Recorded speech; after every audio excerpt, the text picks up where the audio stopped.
The selfhood continuity lie. You wake up in the morning and greet the mirror. The face looking back at you is familiar. You call it me. Same name, same memories, same general history. You brush your teeth, drink your coffee, make decisions. You assume continuity, that the self you are today is an extension of the self you were yesterday. But this might be the most rehearsed lie you've ever believed. Let's pause here. Think of a memory. Any memory.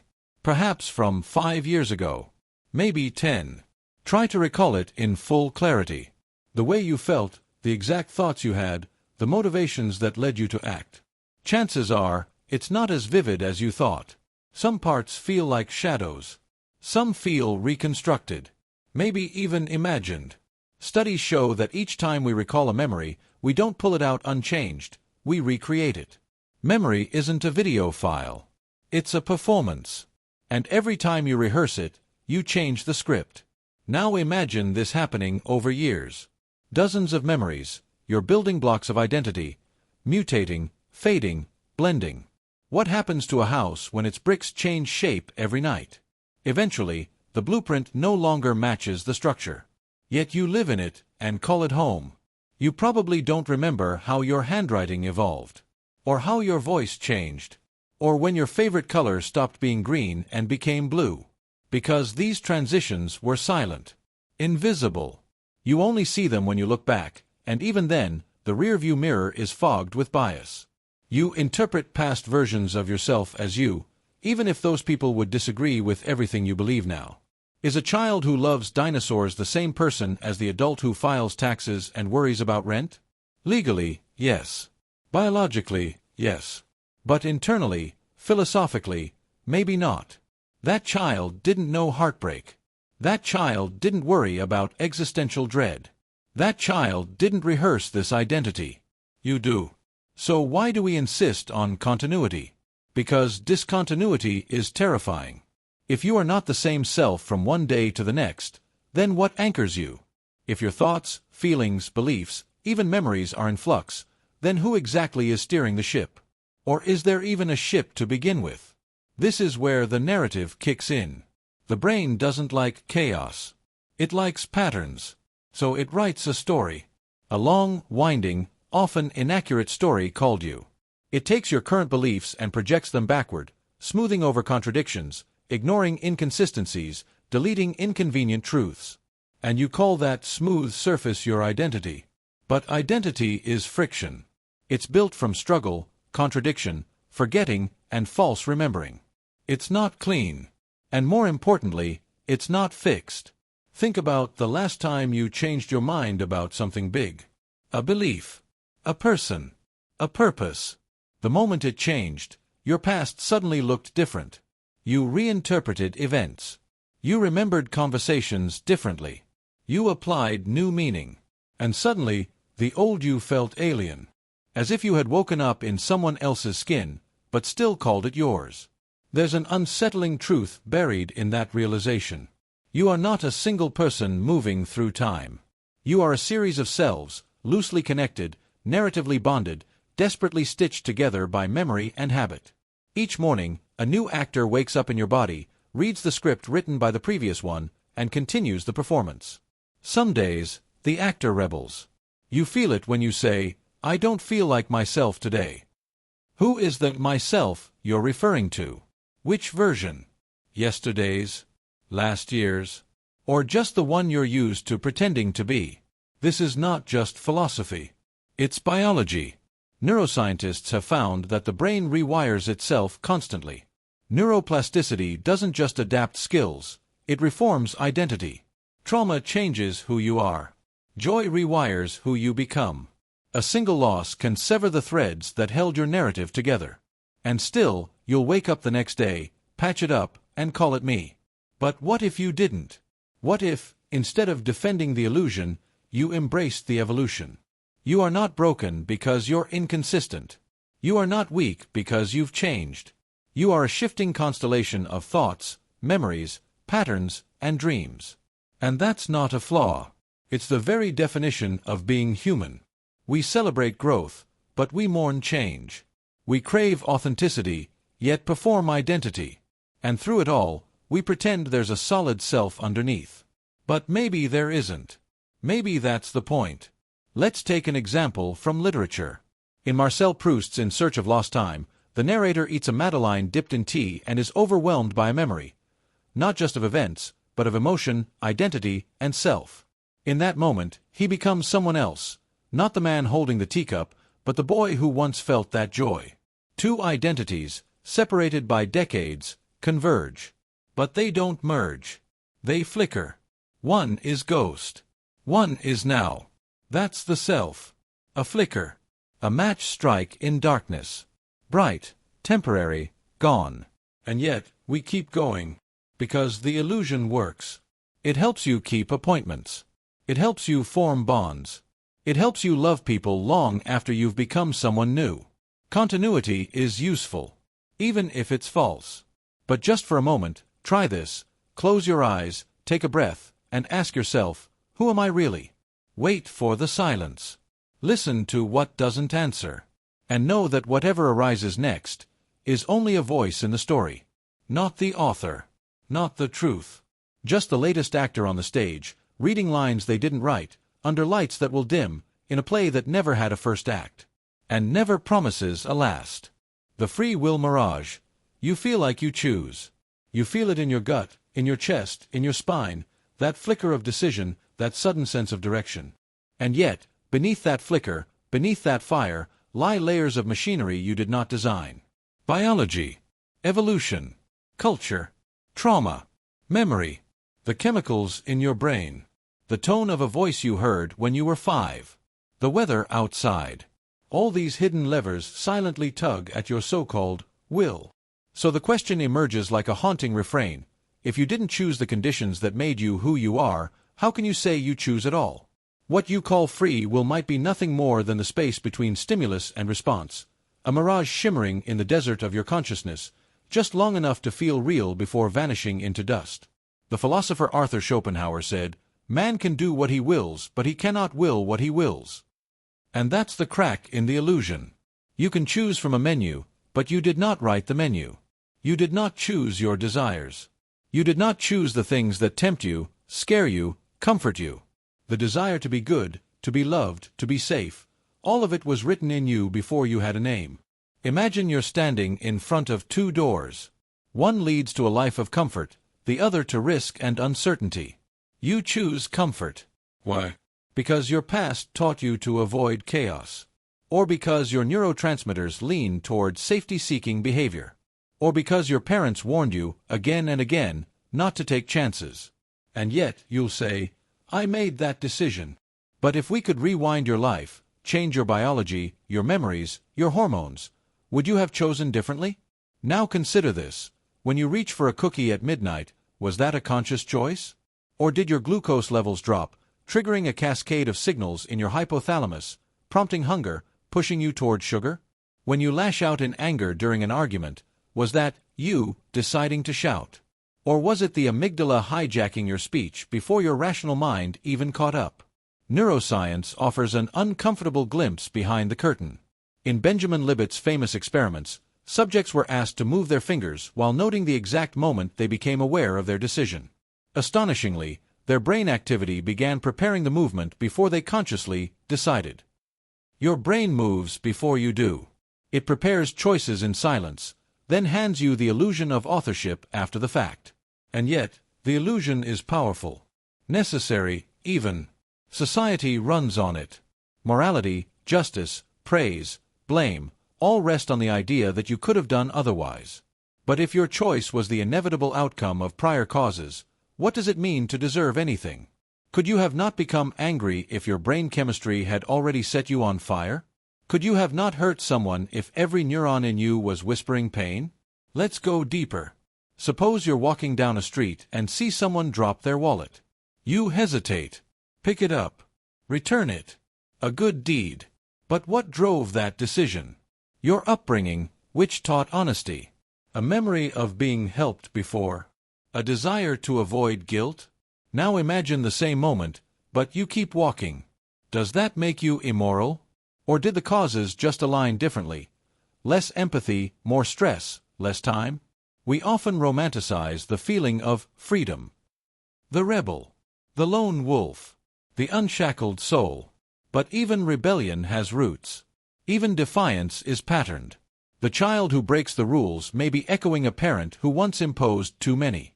The protester may be propelled by a deep wound, a social inheritance, a pain carried through generations. You feel like you're cutting new paths, but you're often tracing hidden maps. And trauma is a master sculptor. It bends your choices from the shadows. The abused child who grows into an adult that distrusts love. The soldier who flinches at kindness because softness once meant danger.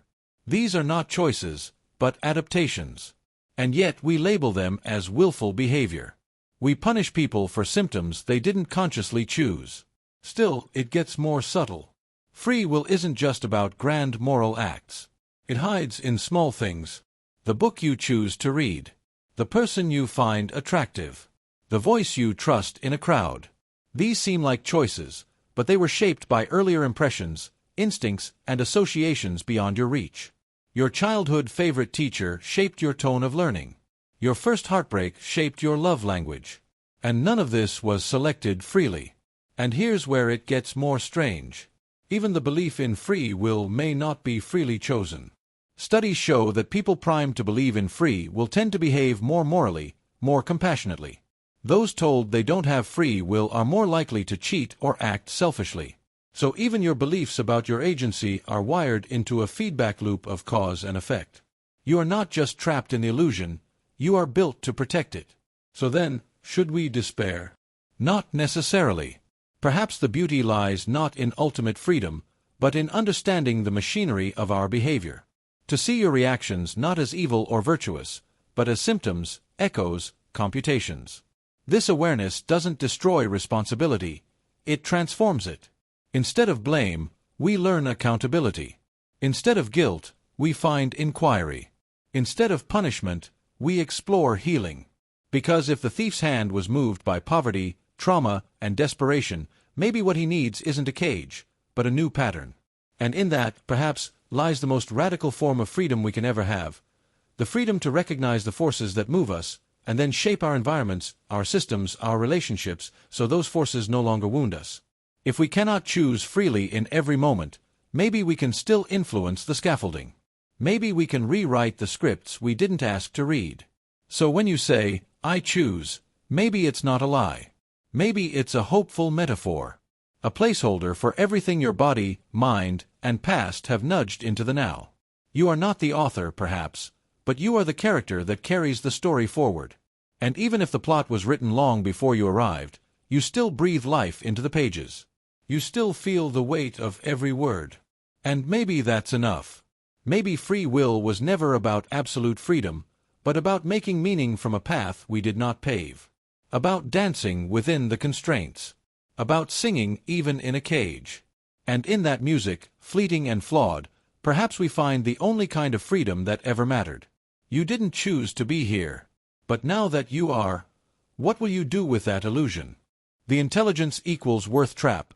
People often whisper it silently, almost instinctively, that intelligence equals worth.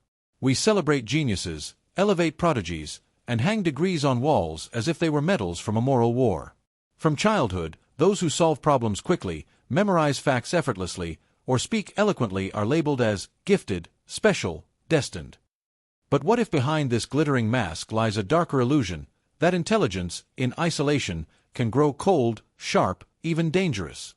At first glance, intelligence seems inherently good. It builds our technology, cures diseases, constructs towering bridges, writes poetry that shakes souls. We are taught to associate high intellect with progress, solutions, and leadership.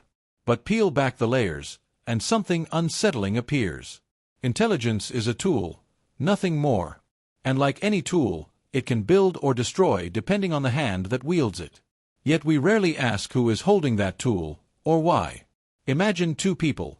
One is a renowned scientist, brilliant in every measurable way, with accolades from every institution.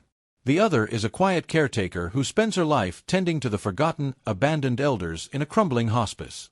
Society sees the scientist and rushes to praise. But in moments of crisis, when dignity is at stake, Whose presence would feel more like salvation? This is where the trap tightens, when we begin confusing cognitive sharpness with moral goodness. The trap begins early. Schools reward speed over reflection. Children who question too gently are overlooked, while those who dominate discussions are applauded. Intelligence becomes performance, and worth becomes visibility. Compassion, humility, emotional nuance, these traits vanish behind the spotlight of brilliance. The child who listens to another's pain may never be seen. The child who wins every debate is seen as a future leader. But what happens when that praised intelligence is divorced from empathy? You get cruelty disguised as logic. You get systems optimized for efficiency that discard the vulnerable.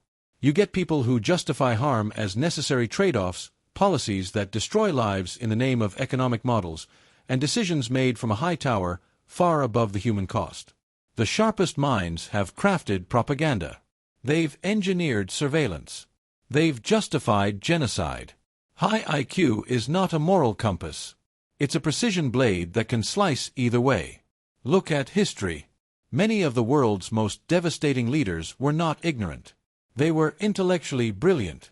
They knew how to speak, how to manipulate data, how to persuade. Intelligence gave them the tools. But without compassion, it was like handing a scalpel to a man with no sense of pain. The sharper the intellect, the deeper the cut. And people bled. Even in our modern world, this trap is alive. Corporations reward innovation, even when it exploits.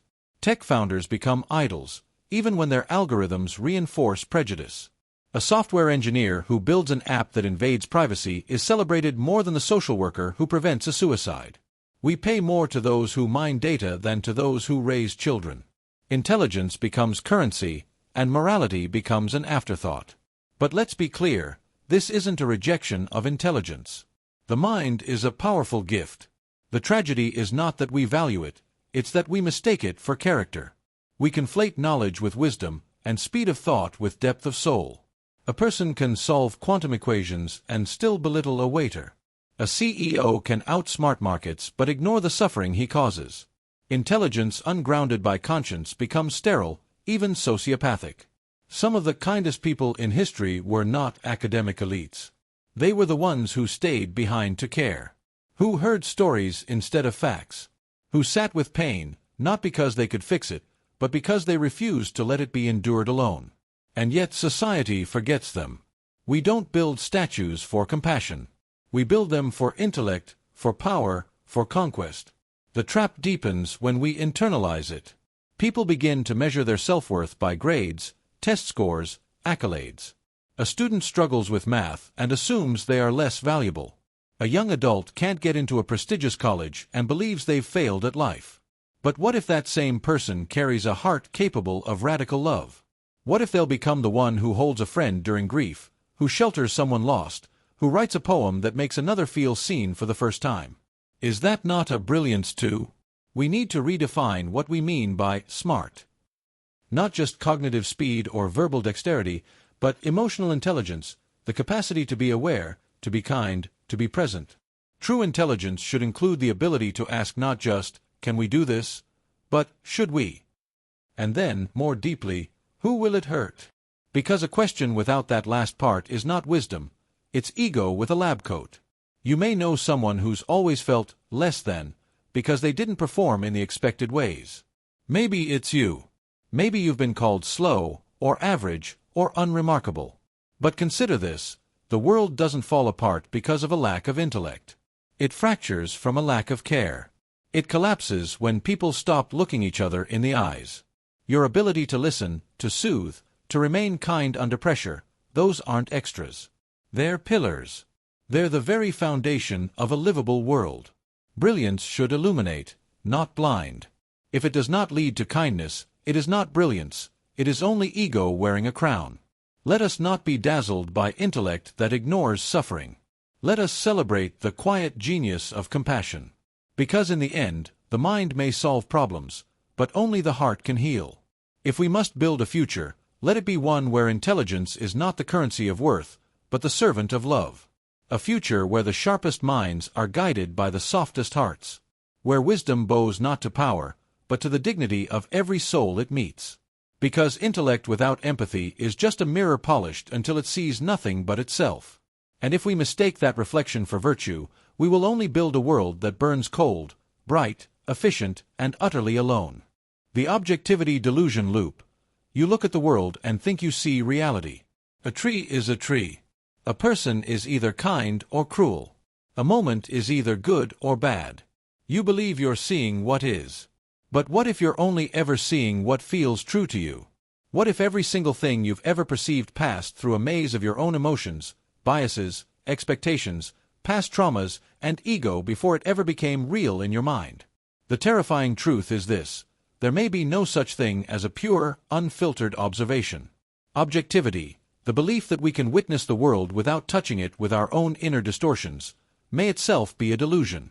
And not just a passive misunderstanding, but an active, recursive loop. The more convinced you are that you're being objective, the more deeply you're trapped in your own projections.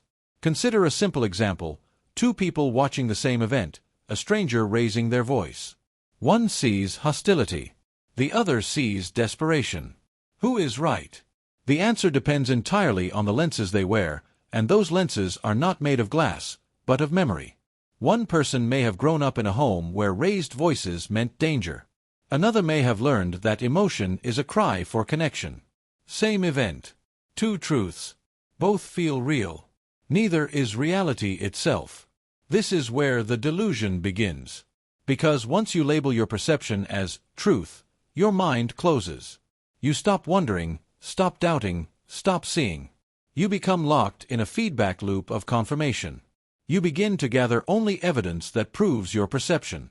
And what once was a moment of uncertainty becomes a solid fact in your story about the world.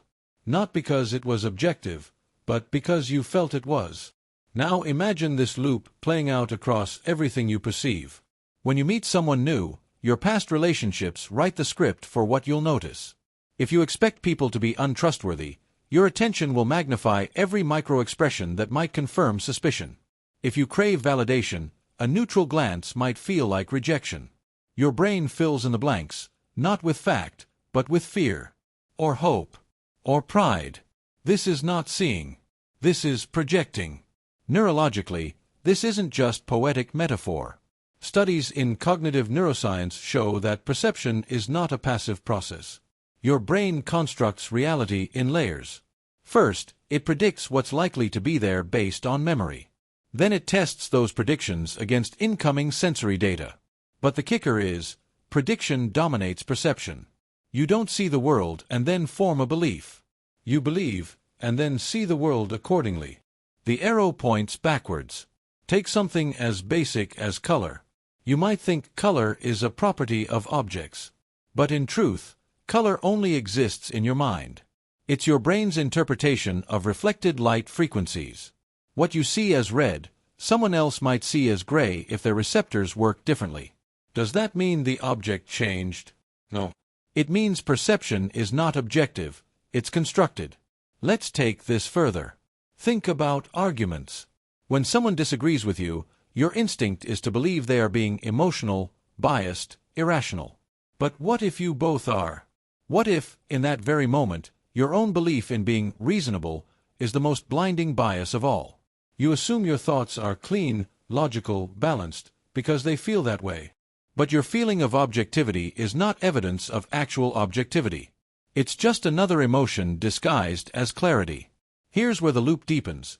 The more convinced you are that you're being neutral, the more power your unconscious filters gain. Like a magician who convinces the audience to look one way while the trick is happening elsewhere, your mind hides its own distortions behind the feeling of certainty. You feel confident, grounded, even righteous. But what you're really feeling is the comfort of coherence, not the presence of truth. This illusion is deeply evolutionary. Our ancestors didn't survive by doubting their perceptions. A rustle in the bushes might be the wind, or a predator. Those who trusted their fear over logic often lived to pass on their genes. So the brain became wired not for truth, but for survival. It evolved to simplify, to predict, to judge fast and feel certain. Objective reasoning came much later, and it rides on a fragile scaffold built atop an emotional brain. Even science, the supposed guardian of objectivity, is not immune. Every scientist enters an experiment with hypotheses shaped by personal curiosity, academic lineage, even funding sources. Confirmation bias, cherry-picked data, and cultural paradigms sneak into even the most well-controlled studies. Peer review helps, but even peers are humans swimming in the same cultural waters. Objectivity becomes not a state, but a struggle, a discipline, a constantly slipping goal. In daily life, this delusion plays out in tragic ways. Relationships break down not over facts, but over differing realities. "You never listen to me" might feel objectively true to one person, while the other believes they're always present and attentive. Both are sure of their version. Neither can see the invisible filter the other is trapped in. Wars are fought this way. One nation believes it's defending freedom. The other believes it's resisting oppression. Propaganda. Certainly. But also emotion. History. Identity. Each side convinced they're fighting for what is right, because their perception of rightness feels like truth. And so the loop spins on, leaving real suffering in its wake. Even introspection is not immune. When you look inward and ask, "Why did I do that?" your answer is often a story constructed after the fact. Your brain weaves causes and motives into a coherent narrative not because it's accurate, but because it feels satisfying. You think you understand yourself. But often, you're just watching a highlight reel curated by your ego, not a raw recording of reality. And yet, there's a paradox here. Just because objectivity may be unreachable doesn't mean we should give up the pursuit. In fact, the very awareness of this loop is what gives us the possibility of breaking it. If you know that your mind is not a mirror but a filter, you can start asking better questions. What am I not seeing? What assumptions am I making? What if the opposite were true? This is not comfortable. It requires surrendering the illusion of clarity. It means accepting that your view of reality is always partial, always tinged with your inner world. But in that humility lies a strange kind of freedom. Because once you realize that you do not, and cannot, see the full truth, you become open to other perspectives. You begin to listen not to confirm, but to understand.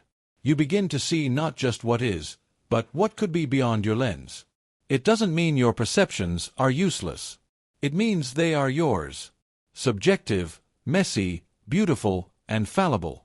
You can still make judgments, still form beliefs, still love, still stand for what matters. But you do it with the awareness that you might be wrong. That every certainty contains a shadow. That clarity is not the absence of doubt, but the presence of curiosity. So the next time you find yourself thinking, "This is just how things are," pause. Ask, who taught you to see it that way? What feelings are attached to that perception? What might someone else, living a different life, see instead? Objectivity may be a mirage. But the pursuit of it, honest, humble, imperfect, is one of the few things that can soften the borders between us.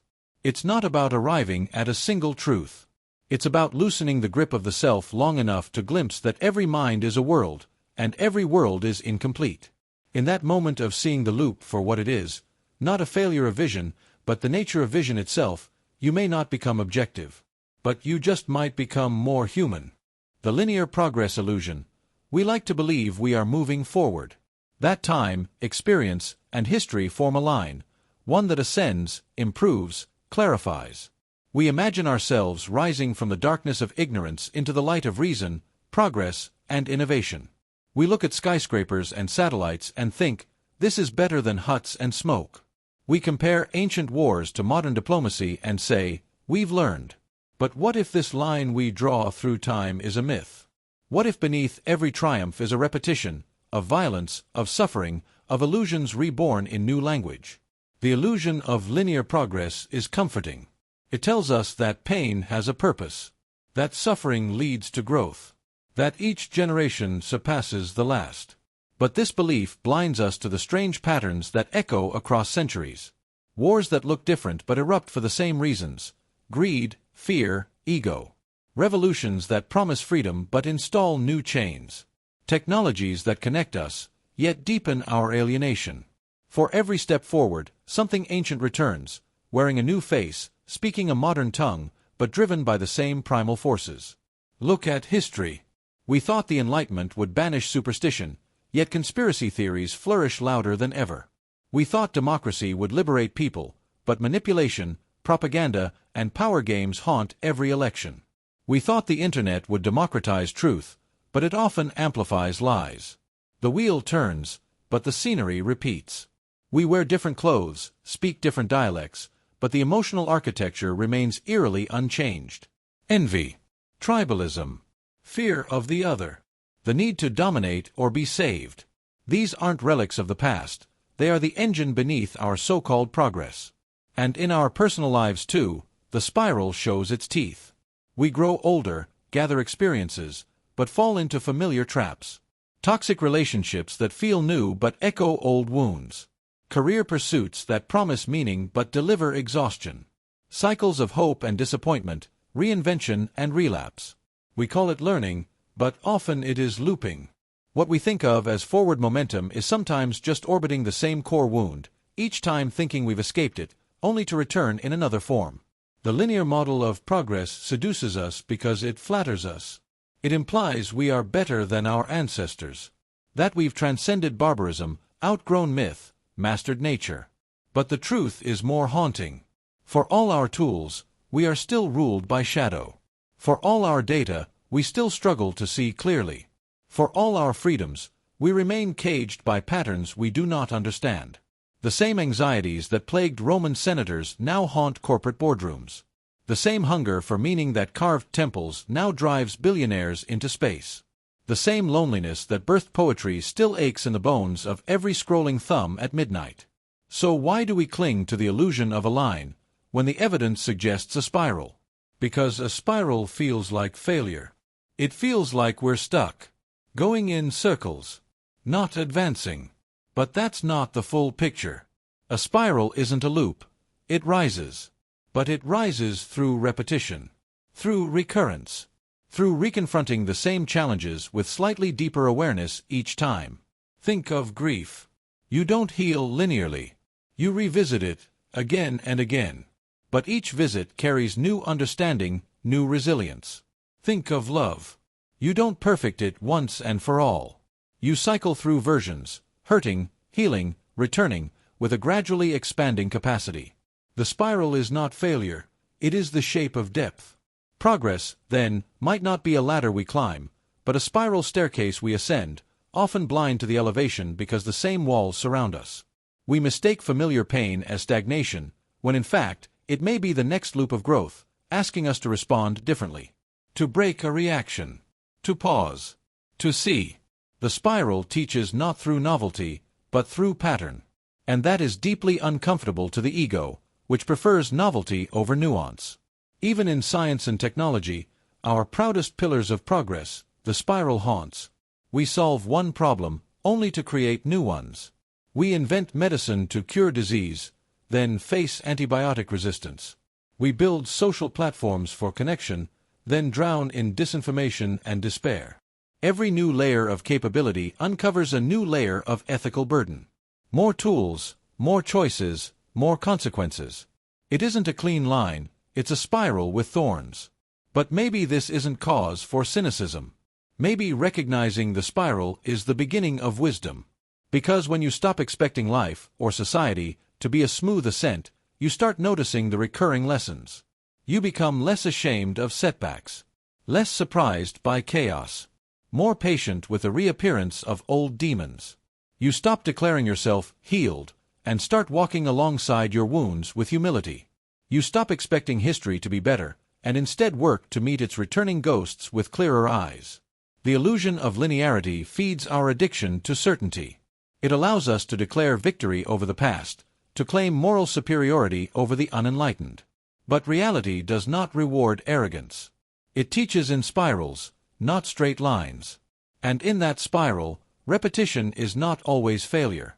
It can be refinement, recalibration, a second chance dressed in familiar discomfort. The spiral appears everywhere. In galaxies, in DNA, in the shells of mollusks and the weather patterns of storms. Nature doesn't move in lines. It coils. It breathes. It folds inward and outward. So why should human progress be exempt? Why should growth, personal or collective, follow a path that nothing else in the universe obeys? What's dangerous is not the spiral, but our denial of it. When we believe in a line, we ignore the warning signs. We assume we've evolved beyond atrocities, and then they happen again, and we are shocked. We assume we are rational, then act out our traumas in destructive loops. We think we've moved on, and then the past returns, not as history, but as prophecy. A spiral denied becomes a trap. But a spiral embraced becomes a map. This doesn't mean there is no progress. It means progress is messy, recursive, painful. It is not sleek like an arrow, it is jagged like healing. It is not linear like a graph, it is cyclical like seasons. And it demands that we remember. Not just facts, but feelings. Not just events, but their echoes. To notice when a moment rhymes with one we've lived before. To treat each return not as regression, but invitation. An invitation to spiral with awareness, not drift in denial. So the next time you feel like you're back where you started, pause. Look closely. You are not the same. The spiral has turned. The scenery is familiar, but your gaze is sharper. The pain returns, but you meet it with a new voice. The problem persists, but your posture is different. That's progress. Not the disappearance of difficulty, but the emergence of new response. In the end, maybe we do evolve. But not forward. Not upward. We evolve inward. Deeper. Layered. We grow not by escaping the past, but by integrating it. By learning to dance with it. By recognizing that even if history repeats, it does not have to control us. Even if pain returns, it can meet us in new light. Even if the path coils, it can still rise. The line was a comfort, but the spiral is real. And inside it, there is beauty. There is wisdom. And there is a kind of progress no graph can chart, only the soul can feel. The fairness expectation error. You've felt it before. That quiet, invisible tug in your chest when something goes wrong, and it shouldn't. Someone cheats. Someone wins without merit. Someone suffers who did nothing to deserve it. And you think, almost instinctively, that's not fair. But what if fairness isn't a truth embedded in the universe, but just a beautifully persistent mistake we keep making? Let's begin with the uncomfortable foundation. Nature doesn't care. At all. The laws that govern stars and cells, gravity, entropy, mutation, extinction, are blind. They don't pause for fairness. They don't reward goodness or punish cruelty. Evolution, the engine of life itself, selects only for survival. Not virtue. Not justice. Just advantage. The rabbit that runs fastest escapes. The virus that spreads quickest thrives. The kind, the decent, the selfless. Sometimes they're trampled beneath those who simply outcompete. And yet, here you are, wired for fairness. From childhood, you knew what it meant to feel cheated. A sibling gets more dessert. A classmate gets praised for work you did. It burns. It hurts, as if a law of the universe has been broken. But who wrote that law? Where is it encoded? It isn't. You were born into a world built on imbalance. Predators feast. Innocents fall. Empires rise on slavery and conquest. And still, we ache for fairness. Why? Because somewhere along our evolutionary path, fairness became useful. Social species survive better with cooperation. Cooperation needs rules. And rules need a sense of justice. So the brain evolved a glitch, or maybe a feature, that craves fairness even when it serves no advantage. Even when it's irrational. Even when it hurts. Think about the famous ultimatum game. One player gets $10 and must offer a portion to another. If the second player rejects the offer, no one gets anything. Logically, you should accept even $1. But people routinely reject unfair splits, preferring to get nothing rather than be treated unjustly. We sacrifice reward for revenge. For the principle. That's not reason. That's fairness. But fairness is selective. Contextual. It's not the same everywhere. In ancient Rome, fairness meant obedience to law, even brutal law. In hunter-gatherer tribes, fairness meant sharing the kill. In modern capitalism, fairness often means equal opportunity, not equal outcome. The definition shifts, yet the feeling remains. It whispers, "This isn't right." It screams, "They didn't deserve this." It cries, "I did everything right, why did I still lose?" And in those moments, the illusion cracks. Because in the deep structure of existence, there is no contract that guarantees you a fair outcome. A good person can suffer horribly. A tyrant can live in luxury.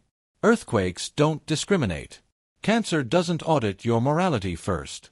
The cosmos doesn't care how kind you are. So is morality just a noble hallucination?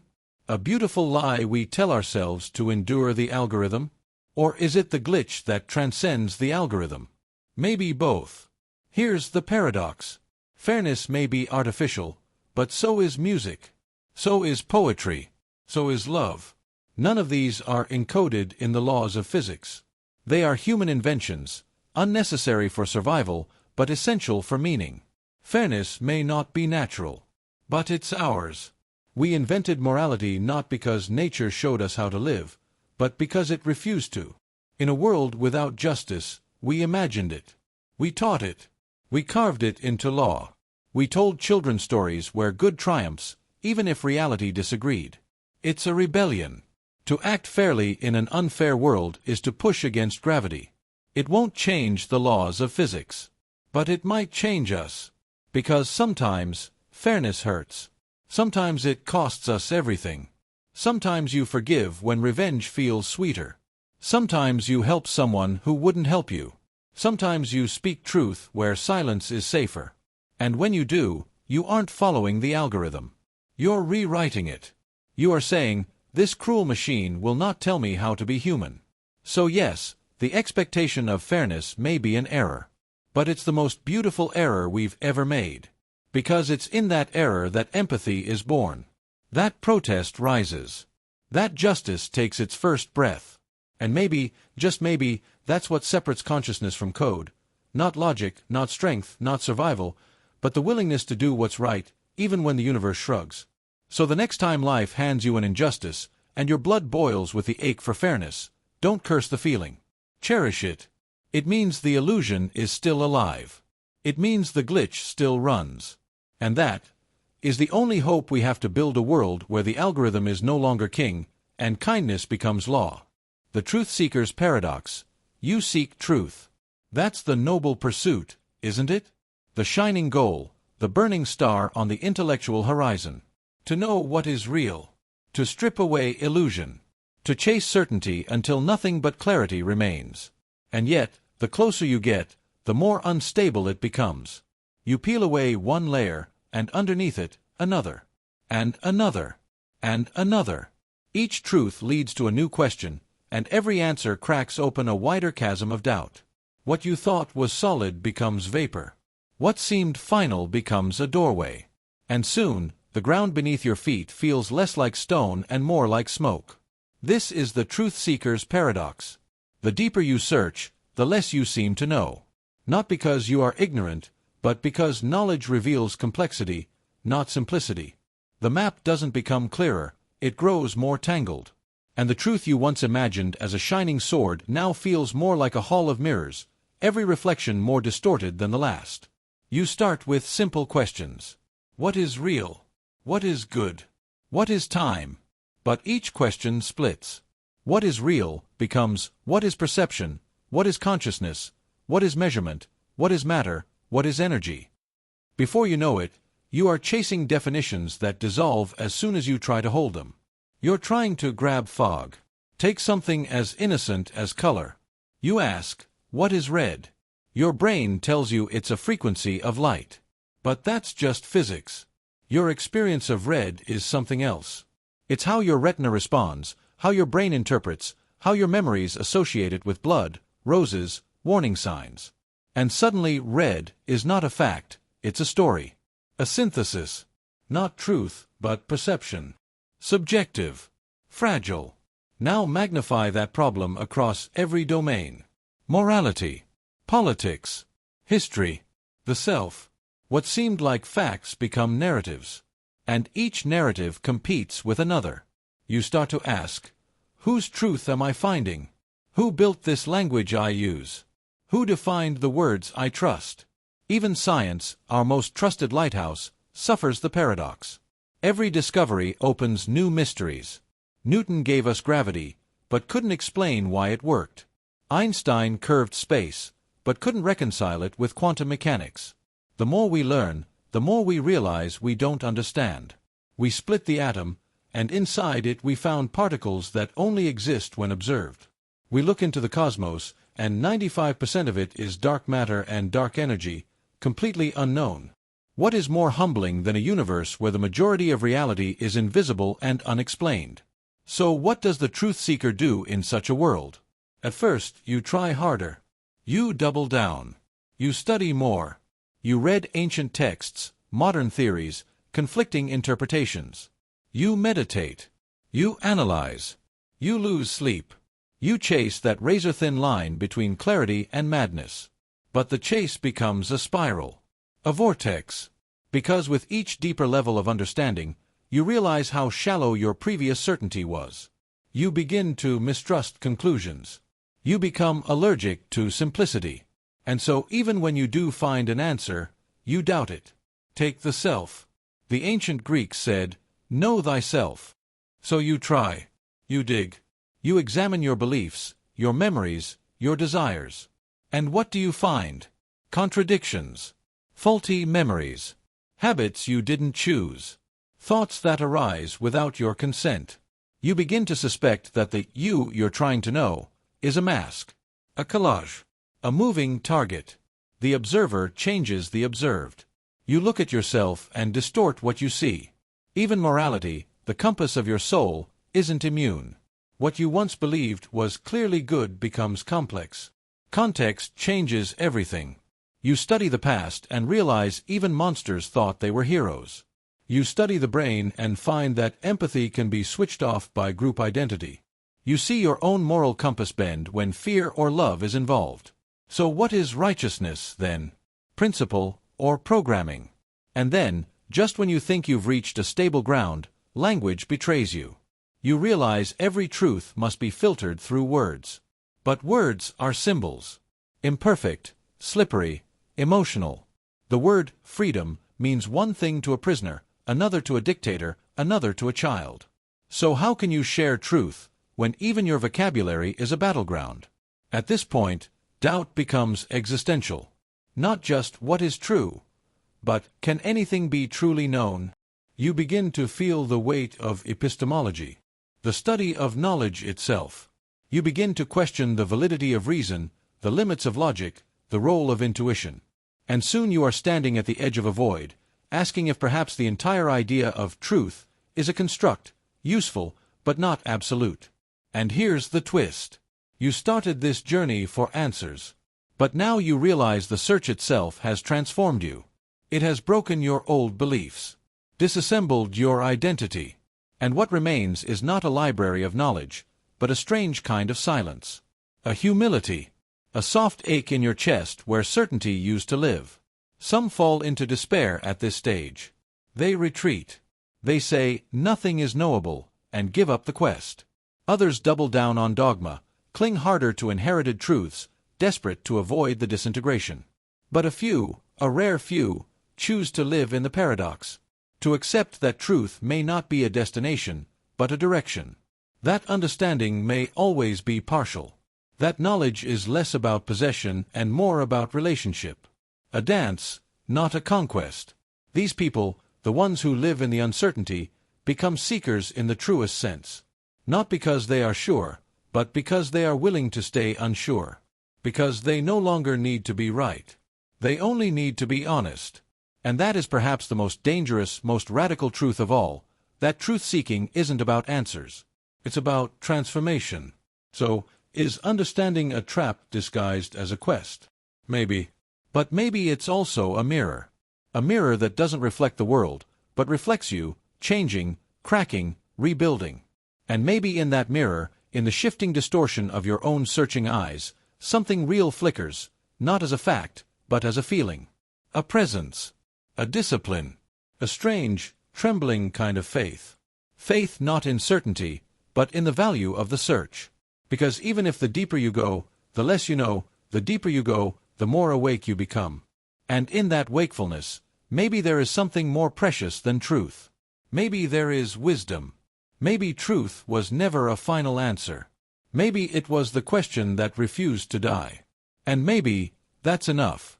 The void fears nothing. You're walking alone, and suddenly everything falls silent. No chatter, no wind, no hum of life, just stillness. And in that stillness, something inside you flinches. Your body tightens. Your breath shortens. You tell yourself it's nothing, just quiet, just space, just absence. But your instincts betray you. They whisper a deeper truth. We are terrified of emptiness. And yet, the void has never harmed you. Emptiness has never struck, never screamed, never clawed at your skin. The void fears nothing, so why do we fear the void? Perhaps it's because silence holds a mirror to our illusions. When sound dies, the mind speaks louder. When motion stops, your thoughts swirl, untethered, exposing truths you buried beneath noise. In a world obsessed with doing, having, becoming, the sudden confrontation with nothing feels like a threat. But what if that fear is not a warning sign, but a glitch? A misfire of evolution trying to run from shadows it can't touch? Our ancestors survived by avoiding danger. A silent forest meant a predator nearby. A quiet village meant the people were gone. Emptiness once implied death. And so, generation after generation, we inherited a nervous system that reads stillness as suspense. Not peace, but potential peril. The unknown. The unseen. But in today's world, that reflex misfires. Now, when your phone stops buzzing, your inbox falls silent, your schedule empties, your mind panics, not because danger is near, but because your identity is built upon noise. You've been taught to define yourself by activity. What are you doing? What are you chasing? What are you achieving? But the void asks a different question. Who are you when you are doing nothing? Most of us don't want to answer that. We drown in distraction to avoid it. We fill every gap with glowing screens, scrolling feeds, background noise, shallow conversation. Anything to avoid hearing the silence say, "You are not your productivity. You are not your past. You are not your story." Without your roles and rituals, what remains? This is why we fear the void. It strips us. Not violently, but truthfully. It removes the scaffolding of the self, piece by piece, until all that's left is presence. Still, unnamed, uncomfortable, but never dangerous. Yet the mind rebels. It asks, if I let go into nothing, will I disappear? The ego is terrified of becoming invisible, meaningless, forgotten. It needs labels, timelines, reference points. But the void doesn't care about any of that. It has no agenda, no memory, no future. It just is. And that's the very thing the ego fears, being without identity, being without narrative. But the soul knows differently. The soul does not fear silence. The soul is silence. Beneath all your chaos, your wounds, your striving, your titles, there is a deep, timeless presence that has never needed noise to exist. It's not interested in who you've become. It remembers who you were before you began becoming. Take meditation, for example. People say it's relaxing. But ask anyone who's truly sat with themselves for hours. The beginning is not peace, it's horror. The void opens. Old fears crawl up. Regrets echo. Restlessness claws. It's not the silence that's painful, it's what the silence reveals. But stay long enough, and something beautiful happens. A soft presence emerges. A knowing. A clarity beyond thought. That's the part of you the void was trying to introduce you to all along. Children often stare into space without discomfort. Animals sit still without inner commentary. They don't resist the void. Only we do. Only we, with our addiction to meaning and momentum, forget that nothingness is not the enemy, it's the foundation. Think of space.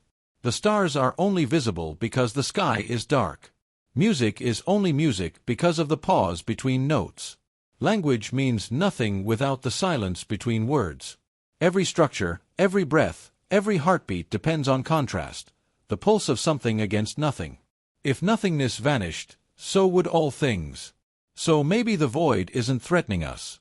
Maybe it's inviting us to surrender, to stop fleeing, to step beyond the threshold of constant stimulation and meet the part of ourselves that is not reactive, not anxious, not striving. The part that simply is. This is not about withdrawal from life. It's about finding the still point inside movement, the silence inside speech, the emptiness inside fullness. It's the realization that peace is not the absence of problems, but the presence of nothing needing to be fixed.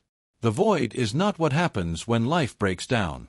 It's what remains when the illusions dissolve. But we must be brave, because entering the void means dying a little. Not in body, but in identity. You'll lose who you thought you were. Your opinions will fall silent. Your fears will have no place to echo. You'll have nothing to prove, no one to impress.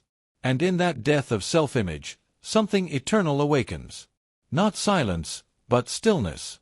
Not emptiness, but vastness. The void is not waiting to devour you.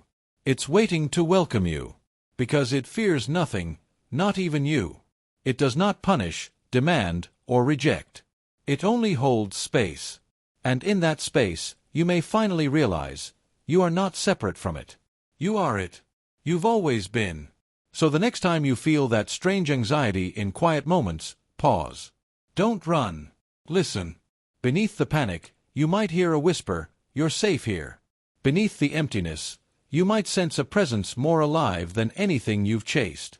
The void is not absence, it's origin. And it does not need you to be anything. Only to be. The morality consistency myth. We like to think we are consistent. That we hold moral values like anchors, steady, fixed, unmoving. We tell ourselves that there are certain lines we will never cross. That we know what is right, and we stand by it. That morality, once decided, does not shift with the wind. But watch what happens when love is threatened. When fear creeps in. When someone we care about does something wrong. Suddenly, those lines blur. The rigid framework softens. The rules become negotiable. This is the myth of moral consistency. The belief that our ethical compass points in one direction, always. That our choices are built on stable ground. That what's wrong is always wrong, and what's right is always right, regardless of context, identity, or emotion. But in reality, we bend. And we bend far more often than we admit. Morality, it turns out, is not always a principle. Sometimes, it's a performance. A script we edit depending on who's in the room. Consider this. A stranger steals from a store. You call it theft. Wrong, clear as day. But your child steals a snack because they're hungry. You call it a mistake. You rationalize. You explain. You forgive. Same action, different emotional proximity. Or imagine a protester in another country throws a Molotov cocktail. You might call it terrorism. But if it's someone fighting your own oppression, you call it courage. The frame changes, and so does the moral label. We are deeply tribal beings. And our sense of right and wrong is often tangled in that tribal wiring. We protect our own, even at the cost of consistency. We believe in justice, until justice threatens someone we love. We champion honesty, until a lie spares someone dear. We celebrate compassion, until our fear demands cruelty in the name of safety. It's not that we are evil. It's that we are human. And morality, for humans, is not a code etched in stone. It's a negotiation. A shifting, living thing. Even nations do this. A country claims to uphold human rights, but sells weapons to regimes that violate them. It denounces war crimes, then justifies its own as collateral damage. It preaches freedom, then silences dissent when it's inconvenient. These aren't exceptions, they're patterns. Justified by narratives, softened by distance, hidden under the guise of necessity. Morality becomes relative, not to truth, but to position. And then there's love. Love bends every rule.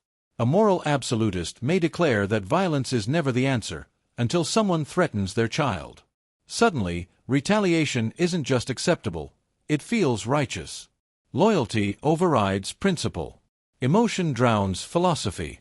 And in that moment, the mind scrambles to make sense of it. It tells a story that sounds like reason, but smells like survival. We don't choose morality in a vacuum, we choose it in a storm.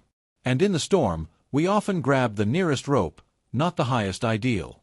Even in the most intimate places, we are inconsistent. We might value truth, but lie to protect a partner's feelings. We might cherish integrity, but look away when a loved one cheats or betrays. We might hold deep beliefs, until life tests them.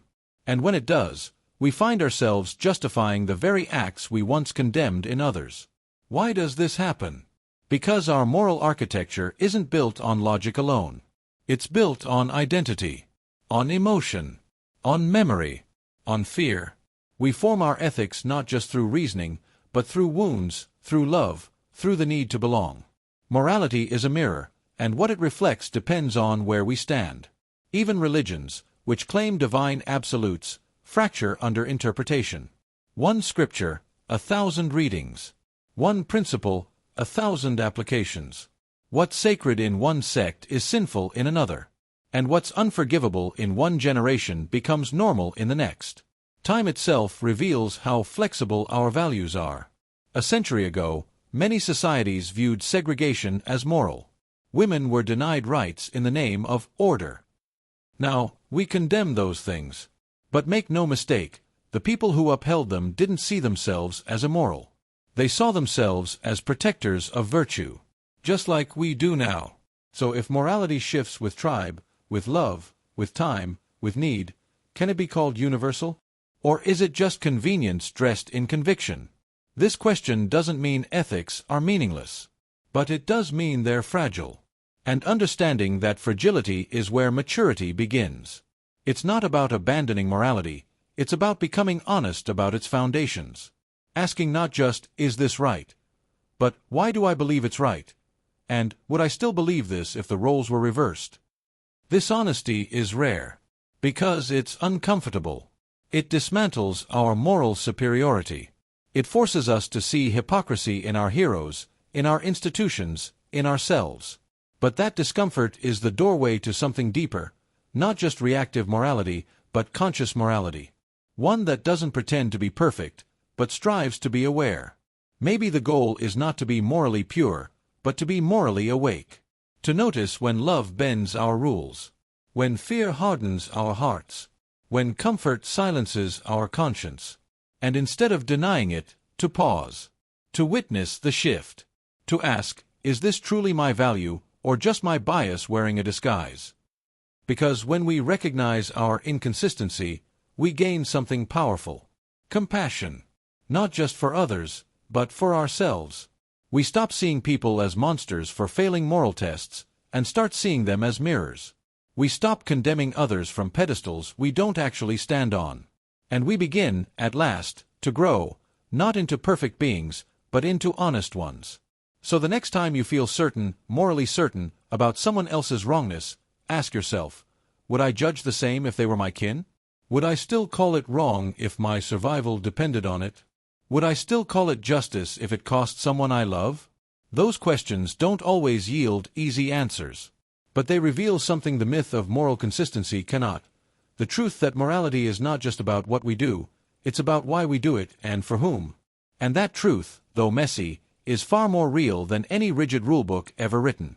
The identity ownership illusion. You believe you own your identity. That your preferences, your beliefs, your values, your voice, are yours. Authentically. Earned, chosen, cultivated. You carry yourself as though the way you think and behave is the product of something within you, something essential. But what if that sense of ownership is just an illusion?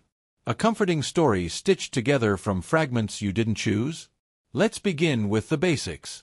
You didn't choose your name. You didn't choose your native language, your culture, your religion, if any.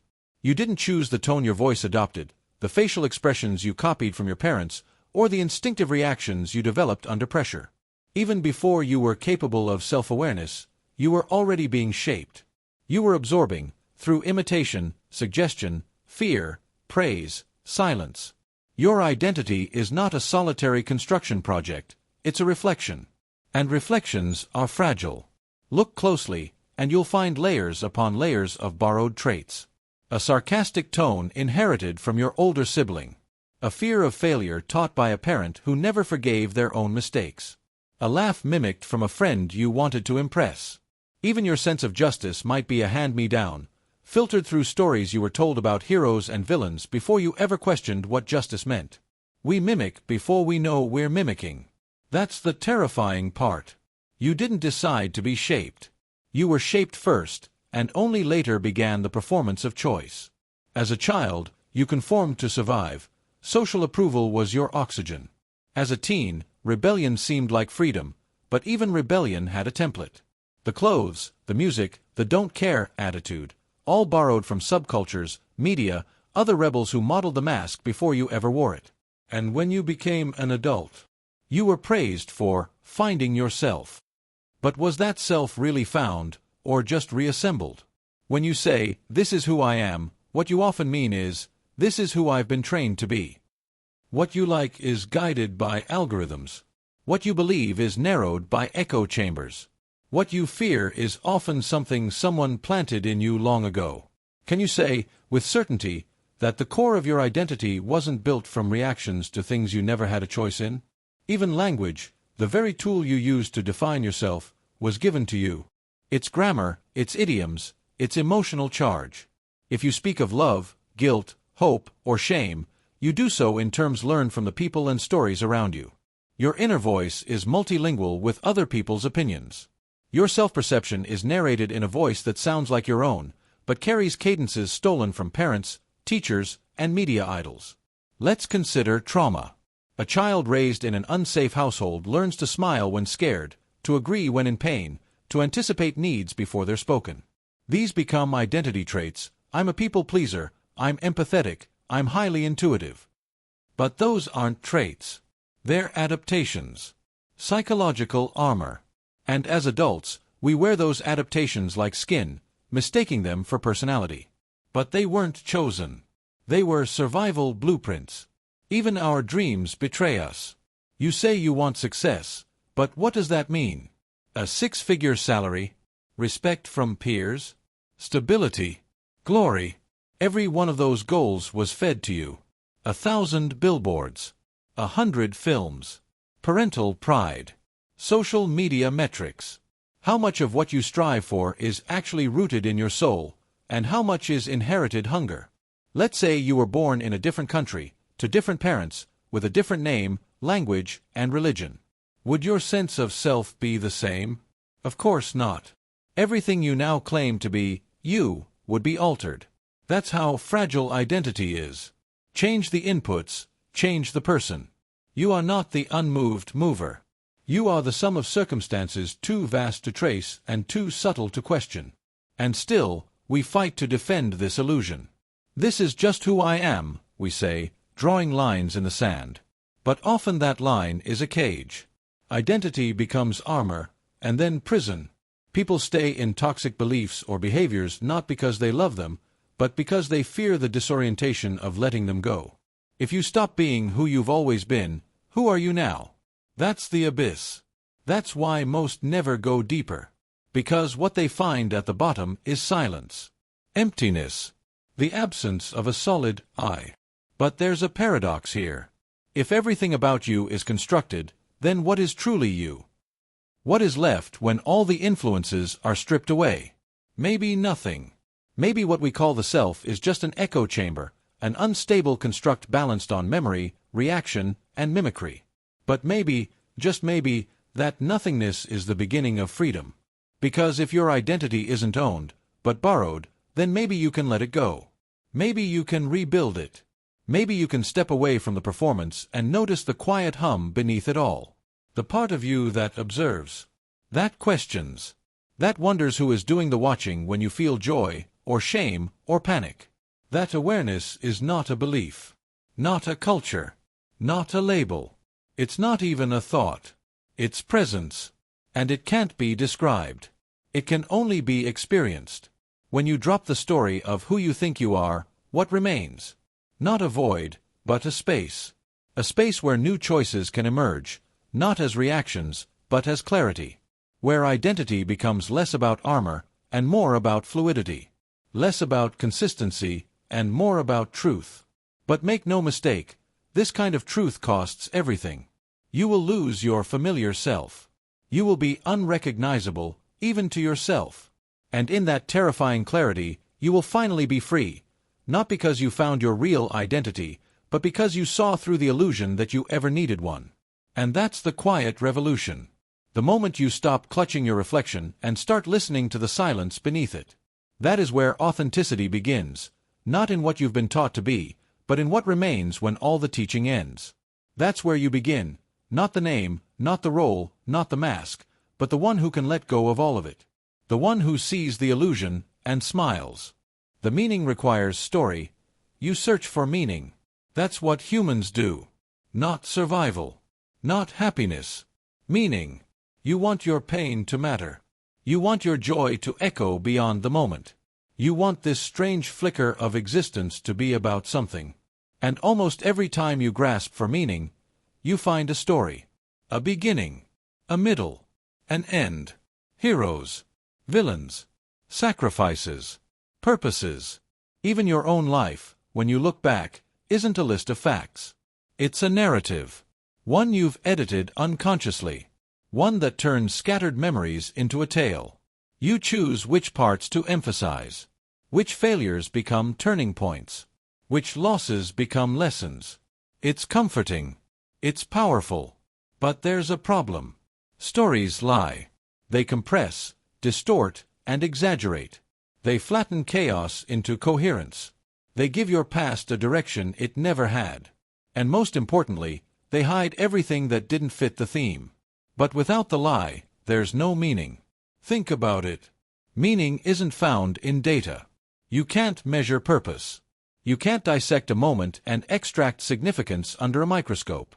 Meaning arrives only when you place events in order, connect them emotionally, and say, this mattered because it led here. But that bridge between events, is where the story sneaks in. When a child dies, we say it's part of God's plan. When we lose a job, we call it a blessing in disguise. When we fail, we frame it as preparation for what came next. Maybe we're right. But maybe we're just terrified of meaninglessness. So we fabricate a shape. A reason. A tale with themes and lessons and closure. We want to believe the suffering wasn't random. That the silence wasn't empty. That the night meant something. But what if the story is just scaffolding? What if it's a beautiful illusion we build around chaos, just to endure it? Here's the paradox. A lie, told in story form, can create something sacred. Religions are filled with metaphors. Fictions. Miracles that defy nature. Myths that never happened. And yet, they heal. They comfort. They inspire selflessness, awe, wonder, and forgiveness. They give people strength to survive unbearable grief. They teach tribes to cooperate. They forge identity out of dust. Does it matter if they're true? Or does the belief itself make them real enough? You've done this in your own life. You've told yourself stories to survive. You've said things like, I was meant to meet her. That mistake taught me everything. This pain gave me purpose. Maybe none of that is provable. Maybe it's not objective. But you feel it. Deep in your bones. And that feeling, unprovable as it is, shapes your behavior more than any scientific truth ever could. Because the brain isn't a logic machine. It's a narrative machine. It wires meaning through pattern, emotion, and plot. And when there's no plot, we invent one. Even when we know it's fiction, we need it. That's why we cry at movies. Why we root for characters that don't exist. Why we carry quotes from books that were never real events. They speak to something inside us that facts alone can't touch. But here's the danger. Not all stories are sacred. Some are poison. I deserve this suffering. They were always out to get me. Nothing I do will ever matter. These are stories too. Self-constructed, deeply believed, and just as false. But they shape your world. They build a prison of interpretation. And worst of all, they feel like truth, because they come wrapped in the same emotional logic as any myth or memory. So if story is the vessel for meaning, the question isn't whether the story is true. The question is whether it heals or harms. Does it help you live more fully? Does it connect you to others? Does it bring clarity or cloud it? There is no objective meaning to suffering, to loss, to love. But we can create one. And what we create shapes what we become. You might be tempted to chase truth alone, to strip away myth, narrative, and belief until only cold facts remain. But facts are not meaning. Meaning is the bridge between fact and feeling. It's the lens through which you interpret reality. It's the story you tell when the world goes dark, and you still need to walk forward. So here's the quiet miracle. Maybe meaning is sacred because it's constructed. Maybe it's not found, but forged. Not received, but created. And maybe the lies we tell, when chosen wisely, aren't betrayals of truth, but acts of love. The love of pattern in the void. The love of coherence in chaos. The love of holding a human life up to the light and saying, "This mattered, because I say it did." So tell your story. Not because it's perfectly true, but because it's the only way we survive the parts that aren't. The thought origin mystery. Where do thoughts come from? You never summoned the next one you're about to have. It simply appears, uninvited, unpredicted, unformed until it becomes. A sentence begins to construct itself in your mind before you even grasp its purpose. An image flashes. A memory surges. An emotion takes root. But did you choose any of that? This is the mystery, so familiar we rarely question it. You live your life thinking, and yet you have no idea where a thought begins. You don't decide your next idea, you discover it. Like a traveler stumbling upon a message already written inside a cave. You take credit for what unfolds in your mind, but you were not the one who placed the first brick. You only witnessed its arrival. Imagine standing before a blank canvas. You decide to paint. But the colors you choose, the scene that takes shape, the emotions that pour into the work, where did those come from? Did you create the inspiration? Or did it emerge from a hidden furnace built out of childhood, culture, memory, and 1,000 silent influences? Now think about the thoughts that hurt you, the intrusive ones, the fears, the regrets, the self-doubt. Did you invite them in? Of course not. They arrived like storms, often unwanted, and they shaped how you spoke, moved, and reacted. You didn't choose them, but they built the atmosphere of your day. And in doing so, they shaped you.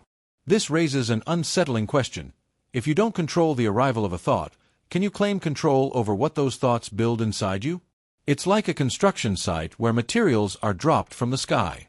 You can arrange the bricks, maybe even choose the order, but you didn't pick the materials. Your fear of failure, your hunger for love, your resentment, your compassion, they all arrived first. You only interpreted. But if your blueprint depends on what was randomly delivered, how free are you in your building? And yet you feel responsible. You blame yourself for what you think. You punish yourself for the thoughts that spiral, even when they weren't requested. And society reinforces this, treating dark thoughts as stains of character, flashes of anger as revelations of evil, or moments of doubt as weakness. But what if thoughts are weather? What if consciousness is the sky, and thoughts are clouds that drift in from somewhere beyond? Neuroscience can't pinpoint a single source of a thought. There is no central command that says, "Now think this." Instead, your brain is a decentralized network of firing neurons, chemical fluctuations, stored memories, and pattern recognition. The thought you had a second ago may have started as a scent, a sound, a flicker of emotion, even something as invisible as a hormonal shift. And yet, it feels like your decision. That's the illusion. You think you steer the river. But the river is ancient, winding through terrains you've never seen. You float on it, occasionally adjusting your position, but the flow is older than your name. And it's not just about random thoughts, it's also about identity. What you believe about yourself is built from thoughts you didn't ask for. If you wake up every day thinking, "I'm not good enough," it doesn't mean it's true. It just means the echo has repeated enough times to feel like origin. And once it's repeated long enough, you don't question it. You become it. A thought you didn't choose becomes the scaffolding of your personality. This is the mystery at the heart of the human mind. You are both the architect and the architecture, both the builder and the building, both the voice and the echo. And if the voice isn't entirely yours, how can you hold yourself accountable for the echo? But here's the strange hope. You may not control the first thought, but you can control what happens next. You may not choose the spark, but you can shape the fire. You can witness a thought without obeying it. You can interrogate it. You can disarm it with silence. You can replace it with something truer, not because you force the thought to change, but because you change the relationship you have with it. Mindfulness, therapy, reflection, these are not just self-help tools. They are rebellion. They are how you reclaim space in a mind that was built by echoes you never asked to hear. They don't give you full authorship, but they give you edit rights. And maybe that's enough. So when a thought arises, pause. Ask, where did you come from? Who sent you? Are you ancient fear disguised as urgency? Are you my father's voice? My society's guilt? My brain's old wiring trying to keep me safe? Or are you something I've outgrown? Because maybe the question is not, where do thoughts come from? Maybe the question is, which ones deserve to stay? And maybe that is the first true choice you ever make. The authenticity performance trap. You want to be real.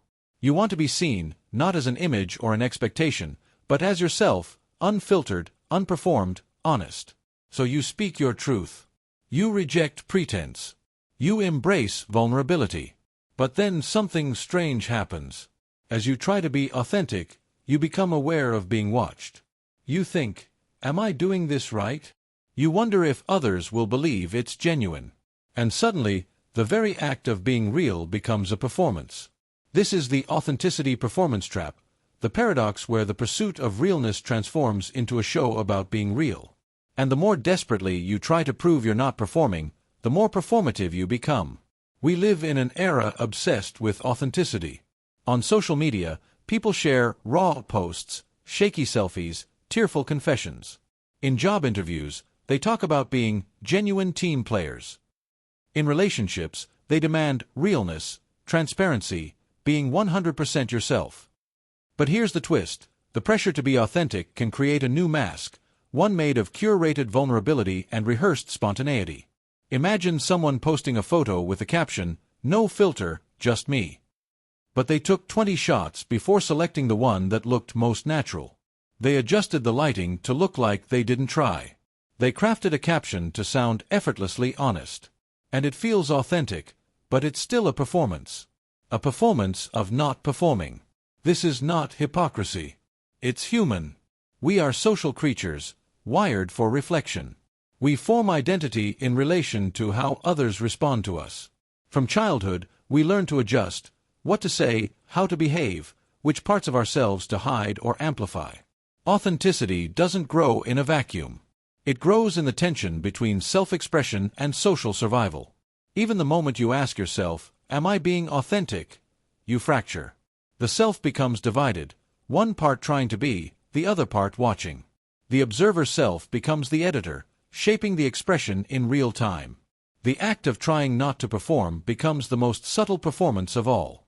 Take the authentic leader at work who shares a personal story to build trust. If it moves the room, they're praised for being vulnerable. But if it falls flat, they may feel exposed, weak, or manipulative.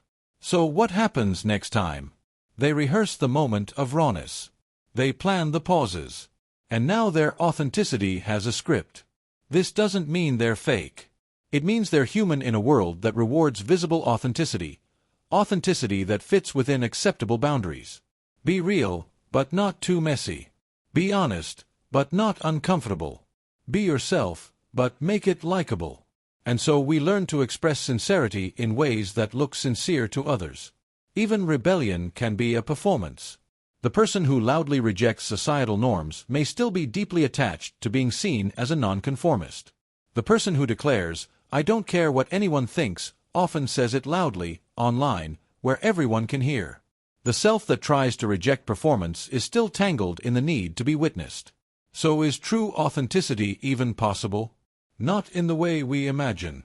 Not as a static state. Not as some pure essence waiting to be uncovered once all layers are peeled away. Because the self is not a gemstone beneath the dirt. It is the dirt. It is the process. It is the movement between masks and moments, between being and being seen. Real authenticity is not the absence of performance. It's awareness of the performance. It's knowing when you're slipping into a role, and choosing whether to keep playing. It's noticing the gap between what you feel and what you say, and deciding how much to bridge it. It's realizing that your true self is not a fixed identity, but a changing rhythm. A song you're learning as you sing it. Think of a jazz musician improvising on stage. There's no script, but there's still an audience. There's still awareness of being heard. And yet, in that awareness, there can still be truth. The musician isn't faking. They're responding. They're present. And that's what authenticity really is. Not nakedness, but presence. Presence means you're not lost in the performance. You're inside it. You're with it. You don't have to reject all masks. You just have to know when you're wearing one, and why. When someone asks how you are, and you say, fine, while holding back tears, that's a mask. But if you know it's a mask, and you wear it for a reason, safety, timing, space, that awareness is authentic. The trap isn't that we perform. It's that we pretend we don't. Authenticity survives not in the rejection of image, but in the soft refusal to be only an image. It lives in the tension, in the ability to say, yes, I'm presenting myself, but there is more. It's the courage to admit, this is a part of me, not the whole. This is especially hard in a world that commodifies selfhood. You are encouraged to brand your personality, to package your quirks, to monetize your story. And once your identity becomes a product, authenticity becomes a marketing tool. The more relatable your pain, the more viral your truth. And slowly, the line between what's real and what's performative dissolves into pixels. But the deeper self, the part of you that watches silently beneath all the noise, remains untouched. It's the quiet you beneath the show. The one who doesn't need to prove, doesn't need applause, doesn't need to be seen to be whole. That self shows up in unguarded laughter, in silent tears, in long pauses when words aren't needed. It's the self that forgets itself. The self that doesn't ask, am I being real? Because in that moment, it's not trying, it's simply being. You can't manufacture that. You can't aim for it.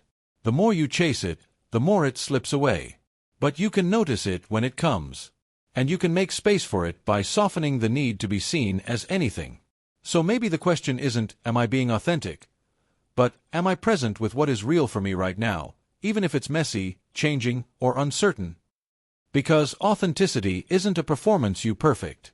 It's a practice you return to, again and again, in a world that constantly pulls you away from yourself. And in that return, not to who you should be, but who you are becoming, moment by moment, you don't escape the trap. You walk through it with eyes open. The karma transaction fallacy. We are taught from childhood that if we do good, good will return. That kindness plants seeds the universe will eventually water. That every sacrifice will be met with reward. It's a comforting belief. It gives structure to the chaos. It gives pain a purpose. It tells us the world is fair, if not today, then someday. But what happens when that promise breaks? When kindness is met with betrayal? When sacrifice leads only to silence? When we love, give, protect, and are still abandoned? This is the karma transaction fallacy. The illusion that morality is a currency, and life is a just marketplace. That if we give enough, endure enough, forgive enough, fate will eventually balance the scales in our favor. But reality doesn't always work like that. The world doesn't run on emotional economics. Sometimes, people who hurt others thrive. Sometimes, the kindest souls suffer endlessly. Sometimes, you pour everything into someone, and they walk away without looking back. And in those moments, something inside us breaks. Not just the heart, but the belief. The belief that doing good protects us. That selflessness guarantees peace. That love always returns. We look to the sky for justice, and hear only the wind. And then we wonder, was it all a mistake? Was the kindness wasted? Was the forgiveness foolish? But here's the truth. Kindness is only kindness if it's not a transaction. If you're helping just to be helped, loving just to be loved back, forgiving only to avoid guilt, then what you're doing isn't generosity. It's bargaining. It's a quiet deal you're making with life. I'll be good, so I don't have to suffer. I'll care, so I won't be alone. But life doesn't always sign that contract. And when it doesn't, we feel cheated, because deep down, we thought we bought something. Think of the person who stays in a toxic relationship, believing their patience will transform the other. Who sacrifices everything, not from strength, but from hope that one day, they'll be loved as fiercely in return. Think of the employee who works without recognition for years, believing loyalty guarantees promotion. Think of the friend who listens endlessly, always there, waiting for that one day when someone will ask them how they are. These aren't bad people. They are believers.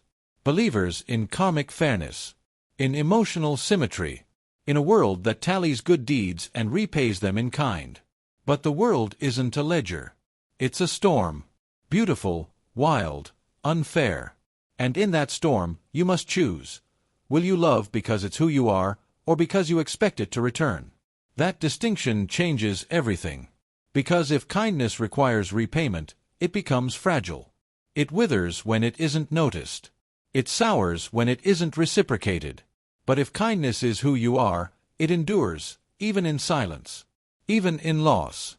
Even when the world is too broken to notice it. This doesn't mean you should be a martyr. It doesn't mean you let yourself be used. Boundaries matter. Dignity matters. But it does mean that your goodness should not be dependent on outcome. That your compassion should not rely on applause. That your giving should not become a quiet form of control. Sometimes we give to feel in control. If I'm kind enough, they won't leave. If I'm patient enough, they'll change. If I'm selfless enough, I'll be spared. But this isn't kindness, it's fear in disguise.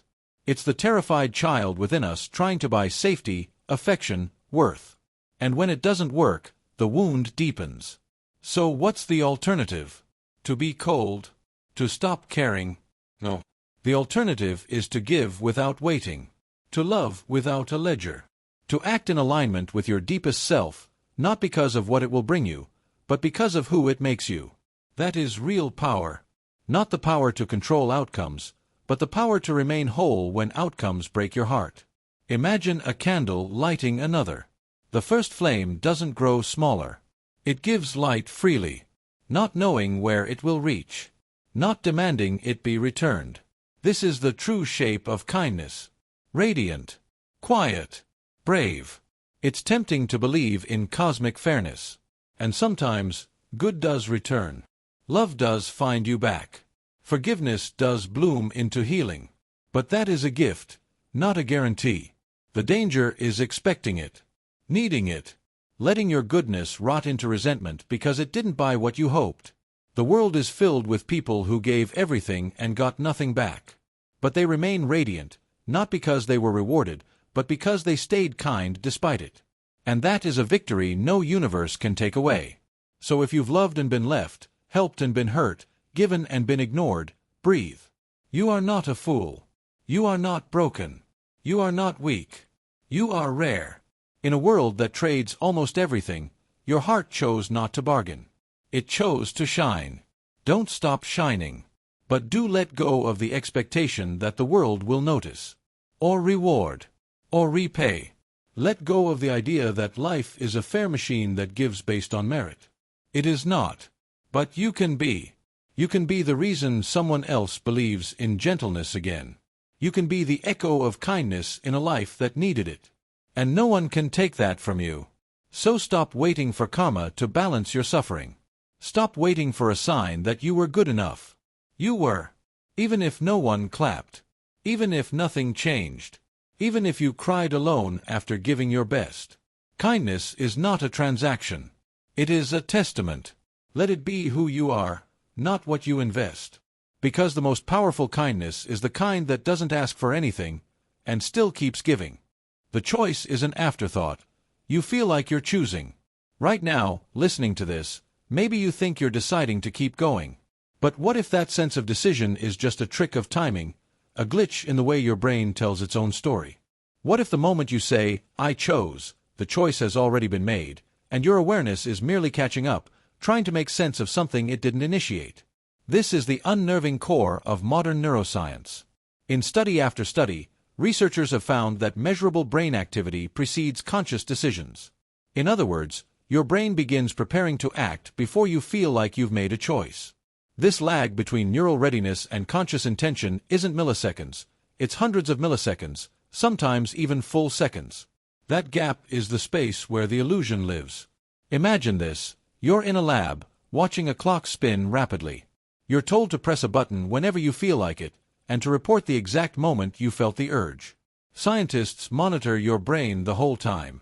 What they find is this: your brain knew what you were going to do before you did. Before you felt the urge. Before you were even aware of deciding. The motor cortex started preparing the movement, the decision was already in motion, and your consciousness arrived just in time to say, "I did that." But you didn't. Not in the way you think. We like to believe that we are authors of our own thoughts, that choices emerge from conscious reflection, guided by values, shaped by ethics, filtered through logic. But what if we're not authors at all? What if we're narrators, just trying to explain the plot as it unfolds? What if the feeling of making a choice is just the brain's way of saving face, of creating a coherent story to explain decisions it never truly controlled? You reach for coffee. Why? You'll say because you're tired. Because it's morning. Because you like the taste. But your body was already shifting, your hand already moving, muscles already activating before that narrative appeared. The reasoning comes later, after the fact. Post-rationalization isn't a flaw. It's the norm. This goes deeper than caffeine or button pressing. Think about guilt. Think about desire. Think about betrayal. You tell yourself a story to explain why you did what you did. You cherry-pick motives that make you feel moral, or justified, or at least coherent. But those stories, they're retroactive. They are polished explanations applied to impulses and actions that emerged from murky depths: biology, memory, trauma, emotion, instinct, all colliding below the surface. And if you're honest, sometimes your reasons contradict each other. I broke up with them because I need independence, you say. But you also know it was fear, and pride, and a small voice you ignored saying maybe you were wrong. The truth is that choice isn't a single clean arrow, it's a tangled root system with no visible beginning. You pick one root and call it your reason. But the others were still there, pulling. So where does this leave free will? If decisions are made before we're aware of them, are we just passengers? Just observers inside a meat machine obeying scripts it doesn't even know it's running? Some say yes. That the conscious mind is more like a press secretary than a president. It doesn't create decisions, it just explains them, tries to justify them, puts a neat label on them so the system doesn't implode from ambiguity. But others say consciousness still matters. That while we may not choose to choose, we can shape the space where choices happen. That awareness might not create the impulse, but it can reshape the system that births the next one. Imagine a man standing at a forked road, but he arrives late. The signpost is gone. He doesn't know why he's standing where he is, but he can observe, reflect, maybe even adjust how he walks next time. Is that enough? Is that what we call freedom now? Not the ability to control each act, but the ability to influence the pattern that emerges over time. But this realization is not just academic. It changes how we see ourselves. If choice is an afterthought, how do we hold people accountable? How do we forgive others, or ourselves? Maybe we start seeing less villainy, less virtue, and more programming, patterns triggered by history, emotion, biology. Maybe we stop asking, "Why did I choose this?" and start asking, "What led me to this moment, and how can I change the script for next time?" Because while the first impulse may not be ours, the second can be, and the third, and the 100th. If we can step back far enough, if we can watch the mechanism run, we might begin to rewire it. Not instantly, not perfectly, but deliberately, slowly, consciously. That is the strange paradox of freedom in a deterministic world. You cannot stop the first thought, but you can learn to witness it. You can pause. You can breathe. You can refuse to act on autopilot. And that refusal, that disruption, is where agency lives. You are not free in the moment you choose. You are free in the moment you question the choice that was already made. That's where consciousness matters, not as a commander, but as a witness. as a sculptor chipping away at the patterns, year after year. So the next time you feel certain about a decision, pause. Ask yourself, did I truly choose this? Or did it arrive already formed, wearing a mask labeled me? And if it did, who put it there? Because in that space, between action and explanation, lies the quiet battlefield of who you are becoming. Not because you are in control, but because you are finally awake. The mirror of self-perception. You think you know who you are. You speak your name, recite your memories, point to your preferences, and call it a self. But have you ever asked where that self came from? Was it born with you, or taught to you? You see, the mirror of self-perception is never clean. It's fogged by expectations, distorted by praise, warped by criticism. From the moment you opened your eyes, others began to define you. Your parents, your teachers, your culture. They told you what was good, what was bad, what made you lovable, what made you shameful. And like soft clay, you formed yourself to fit the shape of their reflection. The child who was called quiet becomes silent. The child praised for beauty begins to fear age. The one labeled difficult learns to see themselves as a burden, before they even understand what the word means. And it never stops. Even as adults, we glance sideways at our identities, waiting for the world to nod in approval. We adjust how we laugh. We soften our anger. We bury our dreams. Why? Because deep down, we want to be seen, but not as we are. As we hope to be seen. But here's the catch. If your image is made from reflections, then you are never looking at yourself. You are looking at the version others have cast back at you. So ask yourself, who is doing the seeing? And who is being seen? You walk through the world thinking you're a single person. But in truth, you are a mosaic of impressions, shaped by the eyes that watched you. Every compliment became a brick. Every insult, a crack. Every silence, a shadow. You internalized these echoes until you could no longer tell which thoughts were yours, and which were planted. Think of a time someone misunderstood you, labeled you cold when you were afraid, called you arrogant when you were hurting, laughed at your dream when it was still fragile. You carried that label for years. Maybe you still do. Maybe you made choices based on it. Abandoned possibilities. Rejected parts of yourself. All because someone once held up a mirror, and you believed it. But what if that mirror was broken? What if the people who shaped you were only reflecting their own fears, their own damage, their own distorted selves? Would you still call their reflection truth? Or would you finally realize, you've never actually seen yourself? Not directly. Not without filters.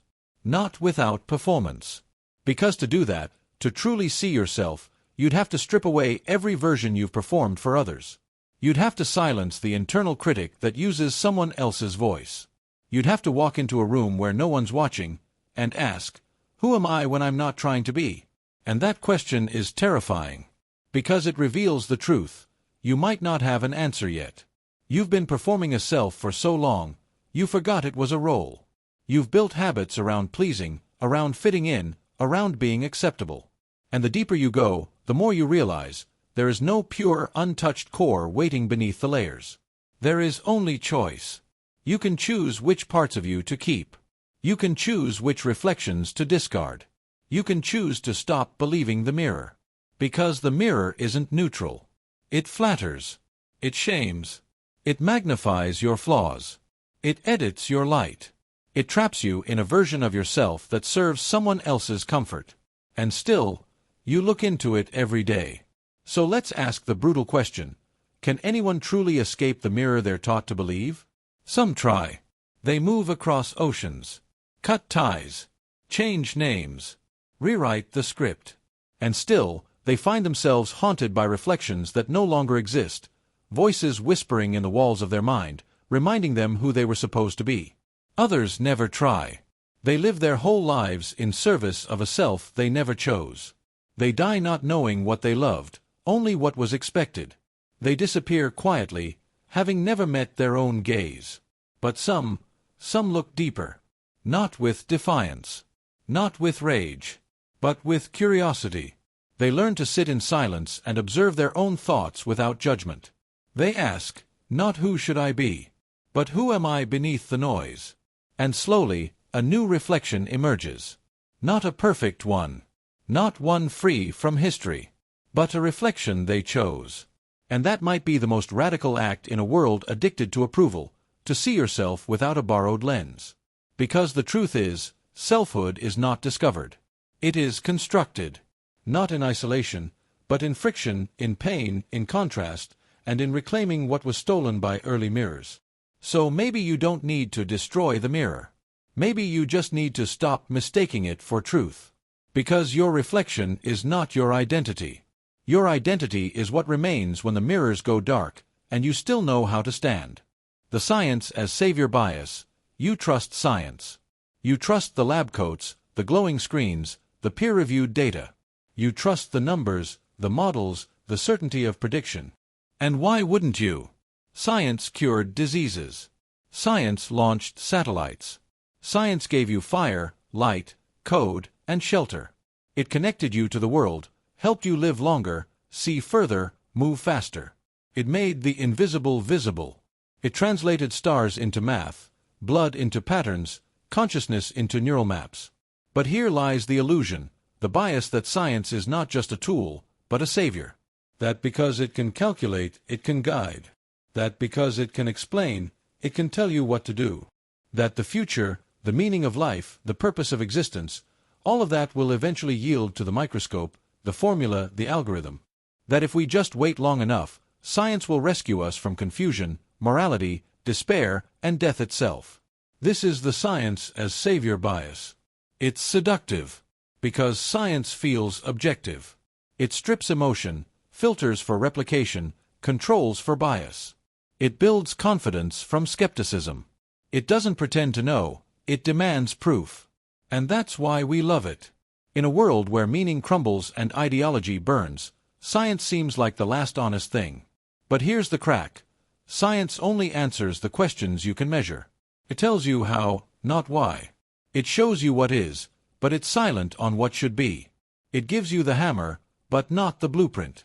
And the danger arises when we confuse one for the other. Imagine standing at a fork in the road. One path leads to a society with perfect efficiency, total surveillance, and minimized suffering. The other leads to messiness, unpredictability, and raw emotional freedom. Science can model outcomes. It can simulate both roads. It can optimize the systems. But it cannot tell you which path is right. That's a moral choice. A human choice. Take artificial intelligence. Science built it. Fed it language, rules, decision trees. But science alone cannot tell you how to ethically use it. Should AI decide who gets a loan? Who gets parole? Who gets to live? These are not technical problems. They're philosophical ones. And yet we act as if more data will solve them. As if computation will reveal compassion.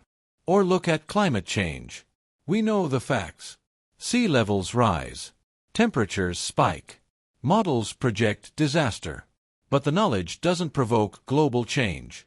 Because behavior isn't ruled by fact, it's ruled by fear, desire, identity, belief.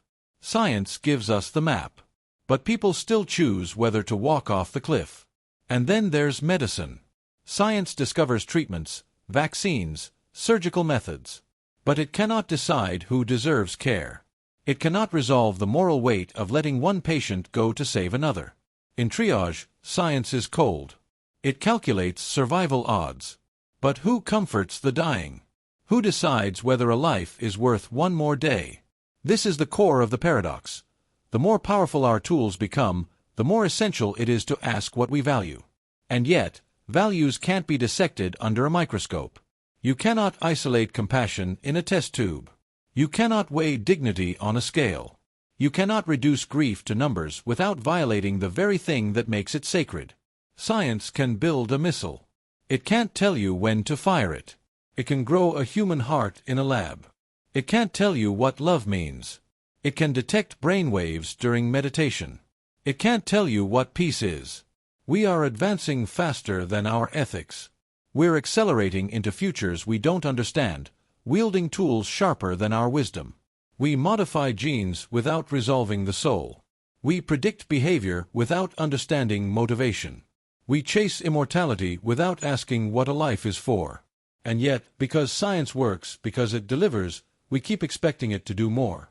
We want it to guide us, to comfort us, to validate us. We ask it questions it was never designed to answer. Am I a good person? What should I believe in? What's worth living for? Science remains silent, not because it is weak, but because it is precise. It does not claim to offer meaning, only mechanism, only models. But we forgot that. We abandoned philosophy. We dismissed ethics as vague. We pushed the humanities to the margins and crowned the empirical as king. But now the kingdom is full of machines with no masters, information with no insight, power with no purpose. So what are we building? A future of tools without compass? A society that knows everything except why it exists? This isn't a call to abandon science. It's a call to restore balance, to bring the soul back into the conversation, to realize that understanding the structure of the heart does not replace the need to ask who deserves love, to remember that just because we can doesn't mean we should, and just because we can measure it doesn't mean it matters, because in the end, science is not the savior. We are the ones who ask the hard questions, who feel the moral weight, who hold the mirror up to ourselves and say, not just, what is the truth? But, what kind of world do we want to build? And the answer to that will never live in a lab. It lives in us. The secrets reveal nothing. You carry them like stones, silent, heavy, tucked deep inside. Secrets. The things you don't say. The memories you never speak aloud. The impulses you edit, the emotions you bury, the truths you lock in rooms without windows. And you convince yourself that they define you, that they are what make you complex, deep, mysterious, real, that if anyone truly knew them, everything would change. But the strange and haunting truth is this: most secrets reveal nothing, not because they're meaningless, but because they are not the confessions we imagine. They are simply feelings, not yet named. Pain, longing, guilt, shame, desire, fear. All of it, swirling in the dark. Not because it has to be hidden, but because you've never been taught how to let it breathe. We grow up learning that vulnerability is dangerous, that silence is strength, that shameful thoughts should be sealed, stitched shut, swallowed whole. So instead of facing them, we bury them. And over time, the buried becomes sacred. We tell ourselves, if they knew this about me, they'd leave. If I said it out loud, I'd unravel. And so the secret becomes a myth we build around our identity. We don't just hide from others, we begin hiding from ourselves. But what actually lives inside those secrets? Strip away the drama, the fear, the imagined consequences, and you often find something painfully ordinary: a wound, a hope, a mistake, a need, a moment where you were overwhelmed, or lost, or too human to be perfect. You think the secret is the shame. But the secret is actually the avoidance of the shame. The silence is what twists it. The hiding is what makes it feel monstrous. Think about how many times you've finally shared something you carried for years, and the moment it leaves your mouth, the spell breaks. The power it held over you crumbles. Maybe the person just nods. Maybe they say, "Me too." And you realize, you weren't keeping a truth, you were keeping a fear. A fear that no one could hold you in your whole complexity. That you were too much, or not enough, or beyond forgiveness. The tragedy is that most secrets aren't secrets at all. They're echoes of feelings that were never allowed to live. A child who never felt safe enough to cry learns to hide sadness in anger. A teenager who was shamed for desire learns to bury all attraction beneath silence. An adult who was punished for failure begins to edit their ambition until they forget what they truly wanted. We confuse privacy with secrecy. Privacy is sacred. It's the right to hold parts of yourself close. But secrecy is different. Secrecy festers. It grows not in quiet, but in fear. It whispers that you are only worthy if certain truths stay hidden. That love must be earned by omission. That safety means never being fully seen. And so we live in half versions of ourselves, hoping that if we hide well enough, we'll still be loved. But love built on secrets is love built on illusions. You may be accepted, but only by pretending. You may feel safe, but only if you stay incomplete. And over time, the distance grows. Between you and the people who think they know you. Between you and the self you buried under all the masks. Ask yourself, what would happen if you said it? The thing you've never voiced. The story you keep rewriting. The fear you keep labeling as strength. Not to everyone. Not recklessly. But to someone who can hold it. To someone who has earned the right to hear it. What would happen if you let the truth breathe? Not all secrets need to be spoken. But most deserve to be felt. To be seen, not through the eyes of judgment, but through the lens of compassion. And most of all, through your own eyes, softened, patient, forgiving. Because you are not the things you hide. You are the one who hid them. You are the one who survived without the tools to process them. You are the one who adapted. That's not shameful. That's profound. But there comes a point when the hiding costs more than the truth ever could. And here's what no one tells you. Secrets don't rot because they are dark. They rot because they are alone. Light doesn't destroy truth. It sets it free. When you bring it into the open, not for approval, not for drama, but for integration, you reclaim the parts of yourself you left behind. And maybe the deepest secret isn't what you did, or what you felt, or what you feared. Maybe the real secret is that there was never anything wrong with you. That what you were hiding was not darkness, but tenderness. Not ugliness, but longing. Not a flaw, but a fragment. What you were hiding from was never the truth. It was the reaction you imagined. The rejection you feared. The shame you inherited. The voices that once said, "This part of you is not lovable." But those voices are echoes. And you are here now, with a voice of your own. So speak gently to yourself. Ask what's still waiting to be named. And if the time comes to share it, don't make it a spectacle. Make it a homecoming. Not for the world. For you. Because most secrets don't need to be screamed. They just need to be welcomed back. In the end, secrets don't define you. They don't reveal your truest self. They only show where your fear once lived. And when the fear fades, when the silence is broken, not with noise, but with understanding, you might find that the secret was never the point. It was the journey toward loving even that hidden part of you that mattered all along. The wisdom without action gap.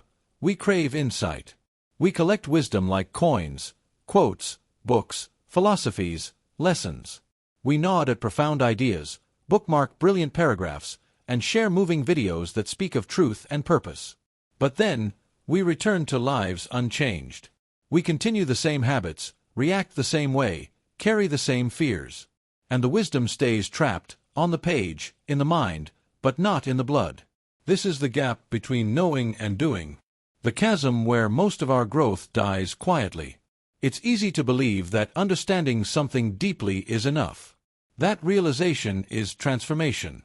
That awareness alone will liberate us. But reality doesn't care what we understand. It watches what we embody. You can know the poison and still drink it. You can study patience and still snap at your loved ones.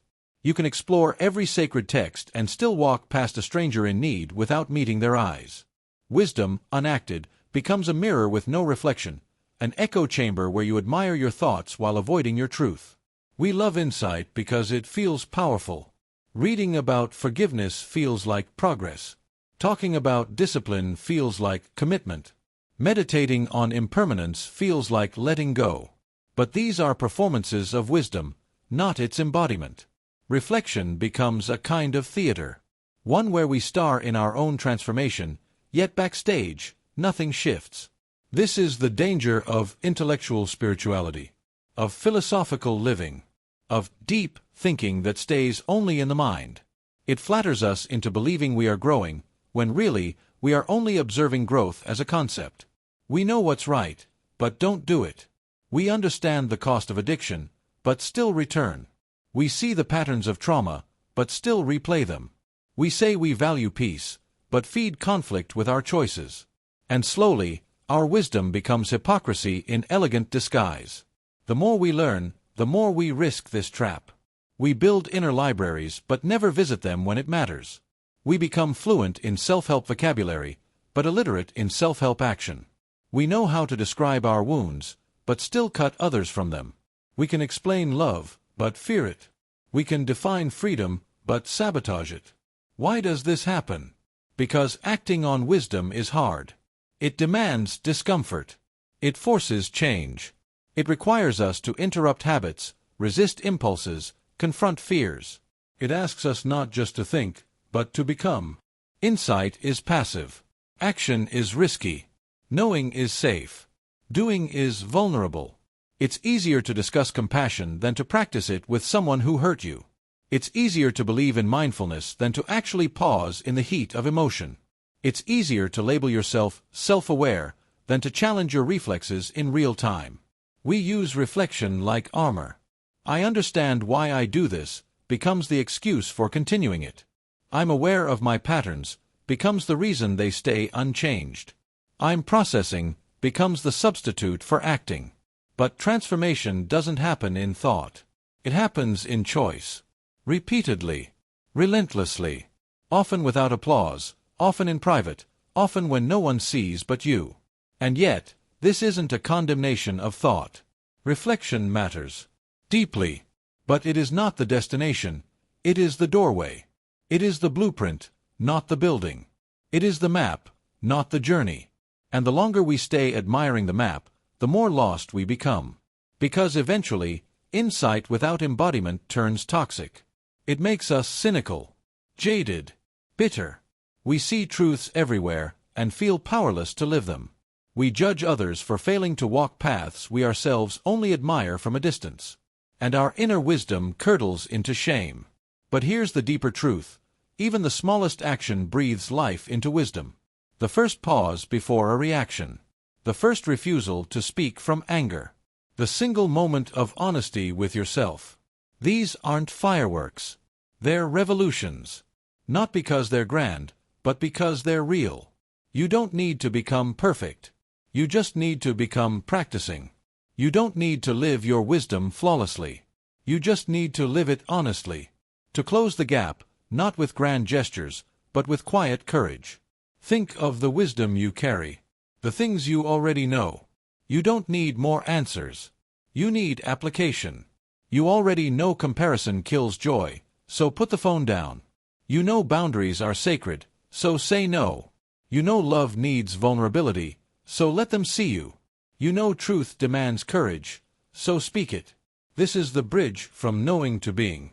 From concept to character. Every time you act from your deepest understanding, you dissolve a piece of the gap. And over time, those acts become your identity. Not what you believe, but who you are.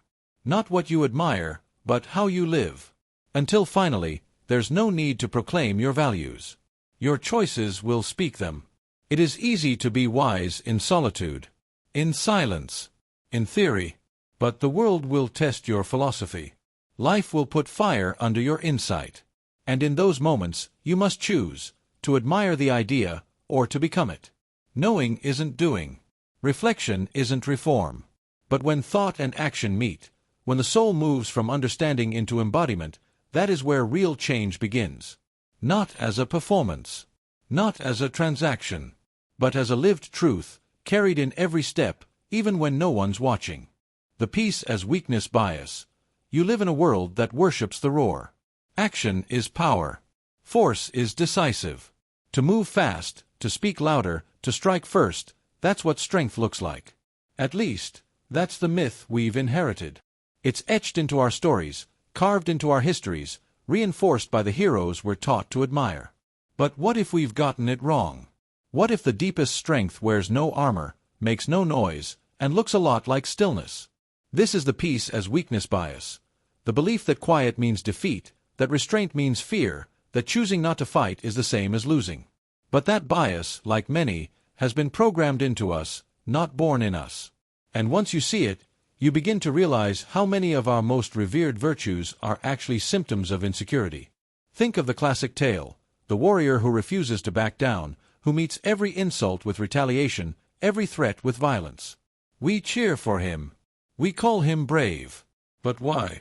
Is his courage real, or is it just ego in armor, too terrified of appearing small to lay down the sword? Now picture someone who chooses peace instead, who walks away from a fight, who doesn't answer cruelty with cruelty, who absorbs anger without echoing it. What do we call that person? Passive, weak, coward. That's the bias speaking. It whispers that if you don't strike back, you are lesser. That gentleness is submission. But look closer. Look deeper. You'll find that choosing peace, especially when provoked, may be the most difficult act of all, because it demands control, not of others, but of yourself. Anyone can lash out. Anyone can react. That's the easy path, the reflex. But to stay still while your ego burns? To take a breath instead of proving your point? That's war turned inward. That's violence redirected into transformation. That is strength beyond what the world celebrates. Let's bring this into the real. Imagine someone spits venom at you, attacks your dignity, mocks your beliefs, threatens your sense of self. Every nerve begs you to fight back. Your heart pounds with rage. Your body prepares to defend. But instead, you remain calm. Not because you're afraid, but because you see the futility. Because you know matching fire with fire only burns everything down. That's not surrender. That's evolution. That's standing at the edge of the abyss and choosing not to jump. Peace, in this context, is not the absence of conflict. It's the resistance to it. A deliberate, often painful act of refusing the scripts we've inherited. And those scripts are deep. We're taught from childhood that to be respected, we must dominate. That to be loved, we must impress. That to be strong, we must conquer. But this is performative strength. It's loud because it's fragile. Real strength is different. It doesn't need applause. It doesn't require validation. It moves slowly, listens carefully, and chooses deliberately. It is the monk who bows instead of retaliates. The parent who disciplines with compassion instead of wrath. The citizen who protests with dignity instead of destruction. These are not passive people. These are warriors who have transcended the need to be seen as warriors. Even nature echoes this truth. The hurricane shouts, but it passes. The mountain says nothing, and it remains. But our culture doesn't romanticize the mountain. It glorifies the storm. And this conditioning is everywhere. In politics, in relationships, in art. We cheer when vengeance is delivered, when the enemy is destroyed, when the underdog rises in fury. But how often do we praise the one who forgives? The one who walks away? The one who offers peace when they have every reason not to? It's rare. Because peace threatens the narrative. It suggests that power isn't what we thought it was. That maybe all our posturing, our rivalries, our thirst for dominance, maybe it's all fear dressed up as virtue. And that's a hard truth to face. Because it means that every time we've mocked gentleness, we were hiding from our own fragility. That every time we chose pride over healing, we were proving how little control we had. That maybe, just maybe, the bravest people we've known weren't the loudest, but the quiet ones. The ones who didn't need to win. Who didn't need to be right. Who could hold pain without passing it on. So next time you feel the pull to react, ask yourself, is this strength, or is this habit? Am I defending truth, or my image? Would silence serve more powerfully than another word? Would letting go actually be the bolder choice? Peace is not absence. It's presence. It is presence without panic. Power without display. Conviction without cruelty. And it's terrifying, because it strips away every crutch we use to feel important. To be peaceful in a world addicted to noise is not weakness. It's rebellion. It's a radical act to say, I will not escalate. I will not perform rage. I will not mistake volume for clarity. I will not confuse dominance with meaning. I will listen. I will respond with care. I will hold the fire and not let it consume me. That is courage. That is strength. That is peace. And it's time we stop mistaking it for surrender. The sincerity illusion game. We love sincerity. We celebrate honesty. We place truth on a pedestal like it's the most sacred virtue a person can possess. Be yourself, they say. Speak your truth. But what if most of our honesty is just another performance? Think about the last time you said something vulnerable, something real. Did you say it the moment you felt it? Or did you wait, just long enough to package it into something more acceptable, more strategic? Did you edit your tone? Choose your moment? Tailor your words? Of course you did. We all do. Because pure, unfiltered truth is dangerous. It breaks things. It embarrasses. It confuses. So instead, we rehearse. We wait until we can make our honesty land. We call that wisdom, or tact, or maturity. But what if it's just a more beautiful form of lying? Imagine someone asks you, "How are you?" You say, "I'm fine." You're not. But the truth would be messy, long, uncomfortable. So you choose a shortcut, a softer script. You perform sincerity. And most people accept the act, because they're performing too. We play this game in every social space. Job interviews, first dates, friendships, even therapy. Especially therapy. We reveal, but carefully. We confess, but with edits. We cry, but not too soon. Not too loud. Not without checking to see who's watching. Because we don't just want to be honest, we want to be understood. And more than that, we want to be liked. So we perform our truths the way an actor plays a role. Believable. Moving. But always within the lines. This isn't just a social issue. It's a psychological trap. The moment you think, "I want to be authentic," a second thought arrives. What will they think of me if I say this? That's the trap. Sincerity is never pure. It's always wrapped in awareness. You watch yourself even as you speak. You monitor the impact of your truth in real time. And if it threatens to hurt someone, or ruin your image, or invite shame, you soften it. And yet, we still praise honesty. We celebrate people who speak their mind. We post quotes about rawness and vulnerability. But look closer. Most of those moments were crafted. The raw honesty in a memoir was revised 12 times. The powerful confession in a film was rehearsed over weeks. The deep truth in a social media post? Filtered, captioned, timed for maximum engagement. Even here, now, in this narration, every word about truth has been chosen with care. So again, can truth exist without performance? Maybe not. Maybe performance is the price of being heard. Because raw emotion, without structure, is often incoherent. Pain, when dumped without context, overwhelms. Joy, when shouted without restraint, becomes unsettling. The world doesn't always want your truth. It wants a version it can digest. So we shape it. And that shaping, intentional or not, makes sincerity an illusion. But here's the paradox. Maybe the illusion isn't always betrayal. Maybe it's compassion. To rehearse before confessing might not be manipulation. It might be mercy. Mercy for yourself. Mercy for the listener. Mercy for the fragile thread between two minds trying to connect. Because connection isn't built on naked truth. It's built on chosen truth. The version you offer. The parts you reveal. The timing you trust.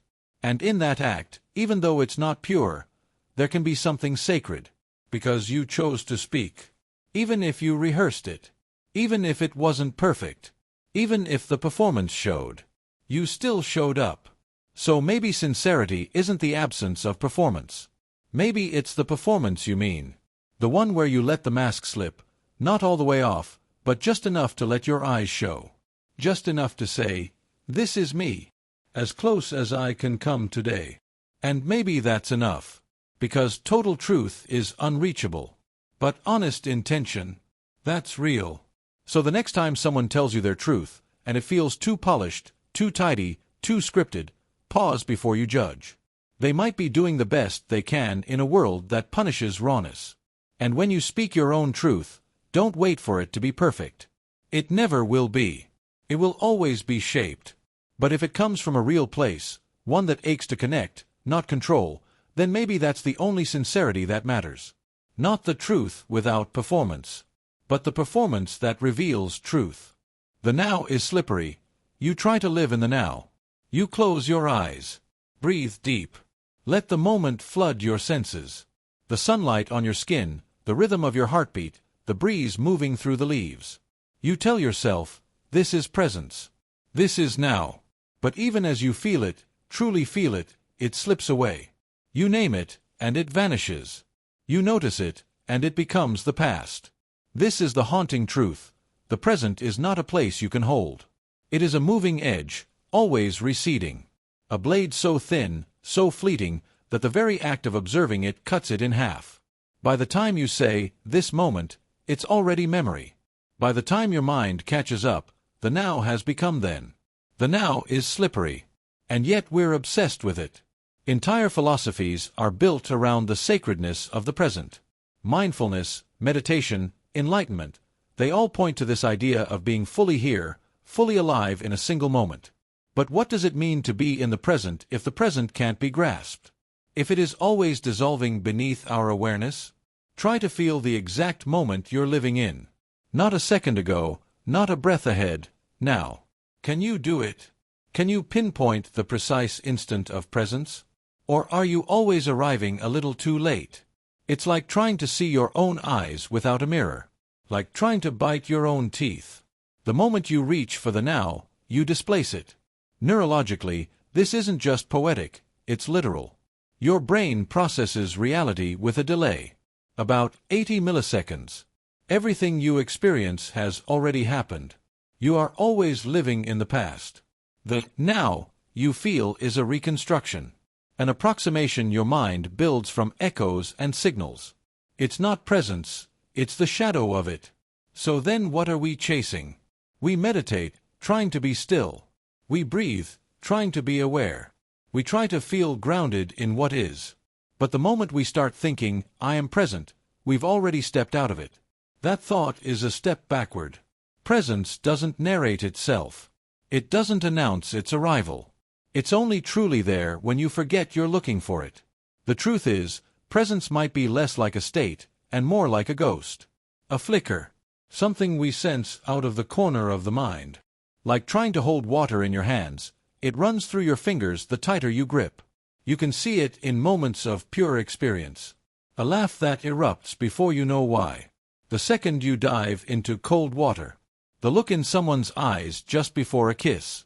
You don't think in those moments. You are. But as soon as you try to examine it, analyze it, it's gone.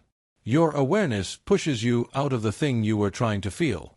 It's the same with music. The note that moves you is already fading by the time you feel it. The moment you try to hold the melody, it shifts. But we keep listening. We keep chasing. Because those glimpses are enough to make us believe that presence is possible. But is it? Or is the entire idea of living in the now just a myth we chase with memory?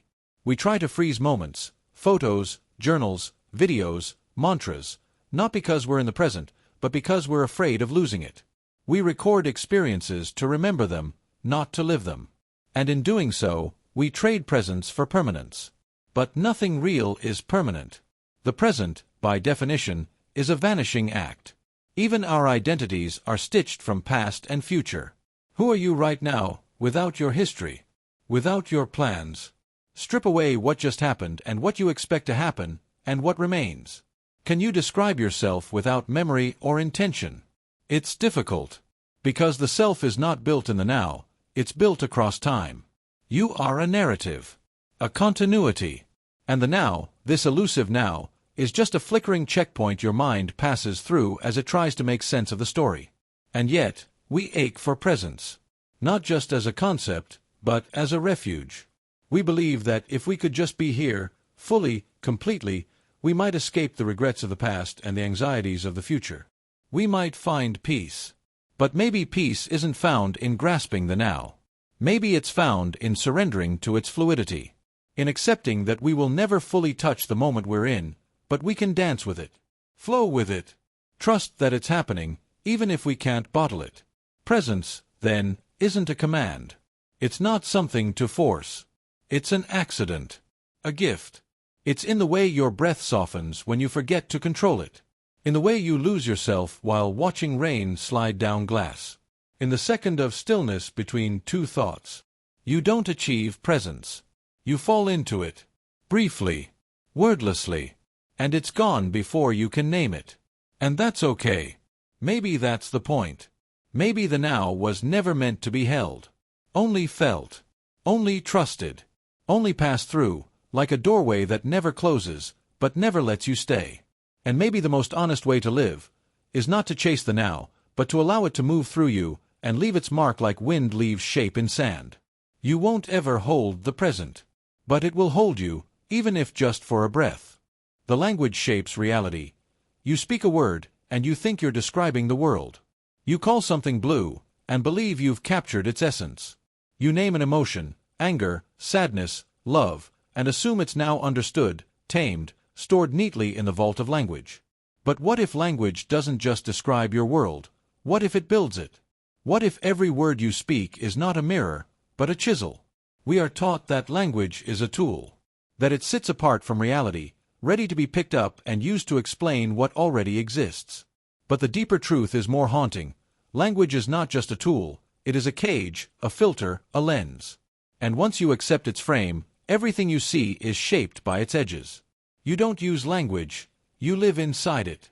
Imagine this: you feel something deep, strange, enormous. A flood of sensation rising in your chest. But when you try to explain it, the words don't come. Or worse, the words that do come feel small, stale, recycled. I'm overwhelmed. I'm tired. I'm fine. But none of them fit. And in that failure, the feeling itself begins to fade, to collapse inward, reduced by the limits of what you can name. Did the emotion die? Or was it never allowed to fully exist because your language couldn't hold it? This is the terrifying paradox. If you can't describe it, does it still exist? Does an unnamed sensation count as real? Or does reality shrink to fit the shape of vocabulary? Consider cultures that have words we don't. The Japanese word wabi-sabi expresses a quiet, melancholic appreciation for imperfection and transience. The Portuguese saudade captures the ache of missing something that may never return. And Mamahlapanatapai, from a Yagan language of Tierra del Fuego, names the shared silent moment between two people who both want to initiate something but neither does. Without those words, would you still feel the emotions? Maybe. But would you see them as clearly? Would you be able to grasp them, communicate them, validate them? Language doesn't just let us say things, it tells us what counts as something. This is how reality gets built. The moment a child learns the word tree, they stop seeing a collection of shapes and colors and movement, and begin to see a tree. The raw sensory flood gets reduced into a single, defined concept. That's the power of language. It collapses the infinite into the understandable. But in doing so, it discards everything else. And what's discarded becomes invisible. Think of how few words we have for silence, for stillness, for sensations in the body that have no narrative. Think of how easily we say, I'm angry, or I'm happy. But how rarely we can name the mix of joy and grief in nostalgia, the strange alert numbness after trauma, the dizzying hope tinged with fear in falling in love. Our language oversimplifies, and we begin to believe the world is simple. But the world isn't simple. You aren't simple. You're a symphony of sensations, memories, subconscious patterns, and inherited meaning. Yet your voice must compress all of that into linear sound. One word at a time. As if that could ever be enough. And this compression becomes performance. You start to speak in the ways you've learned are acceptable, relatable, efficient. You smooth out contradictions.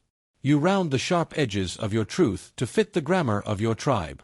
You begin to lose the parts of yourself that have no language at all. This happens with time. In English, time is a line, past behind, future ahead. In Aymara, an indigenous language of the Andes, the past is in front of you, because you can see it, and the future is behind you, because it's unknowable. The shape of your future depends on how your language orients it.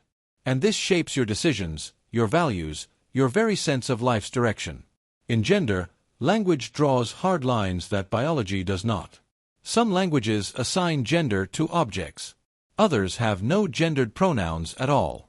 The categories we believe are fixed and universal are often just reflections of the words we inherited, not the truths of the world, but the limits of our cultural script. Even in science, discovery is shaped by naming. Until we had the word gravity, the apple falling was just coincidence. Until we had depression, A person's stillness was just laziness or sin.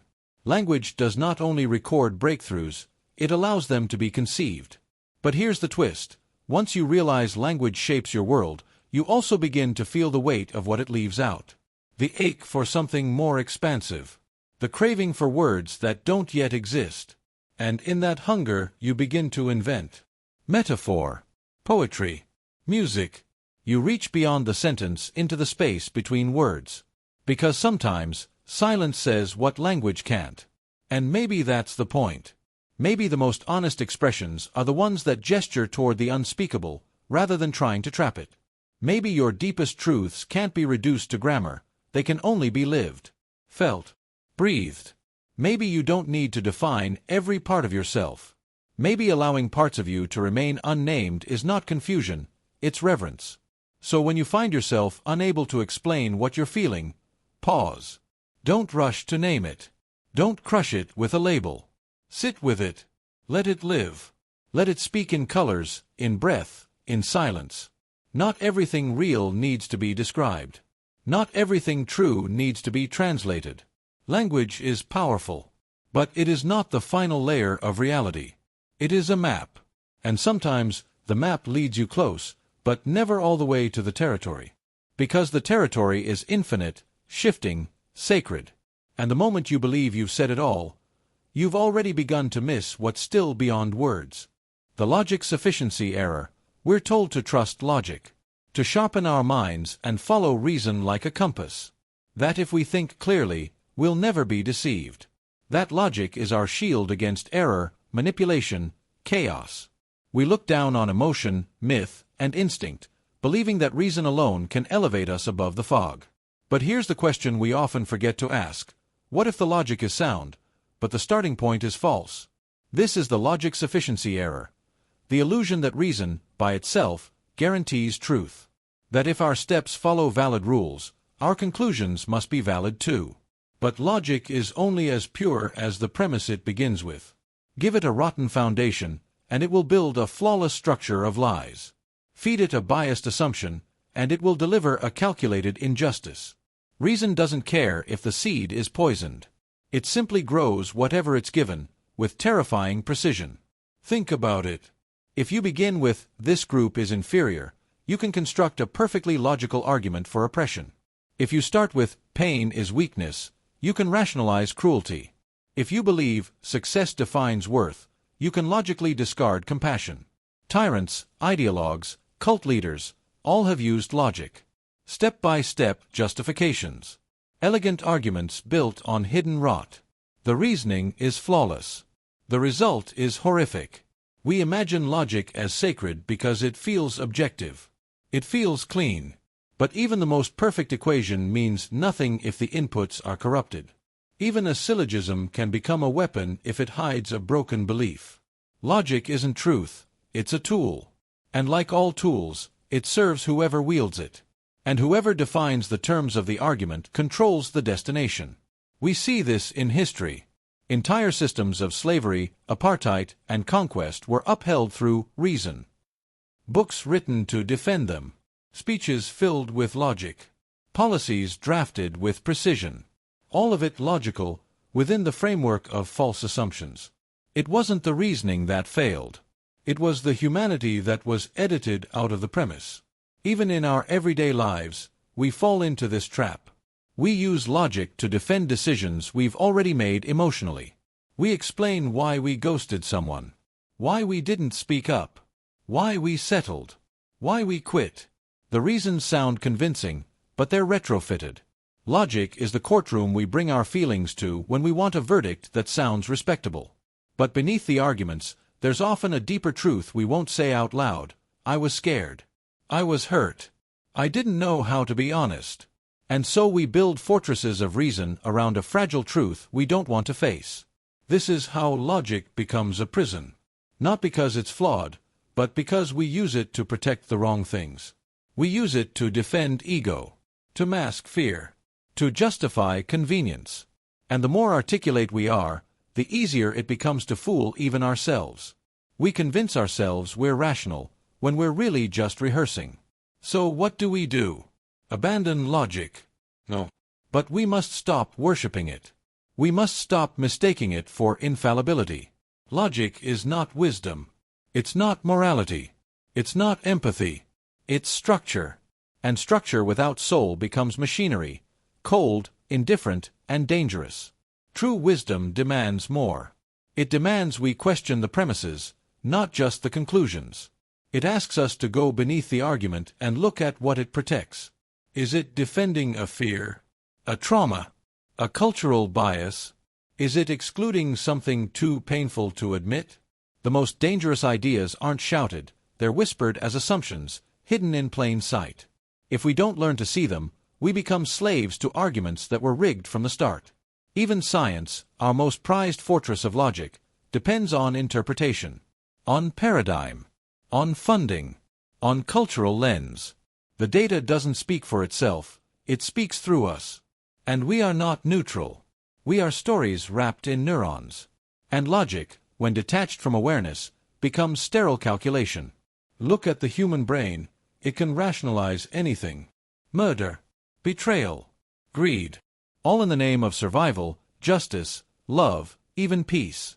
Every atrocity in history came with a reason. And most of them sounded good at the time. That's what makes them terrifying. We assume that evil is irrational, but more often, it's too rational.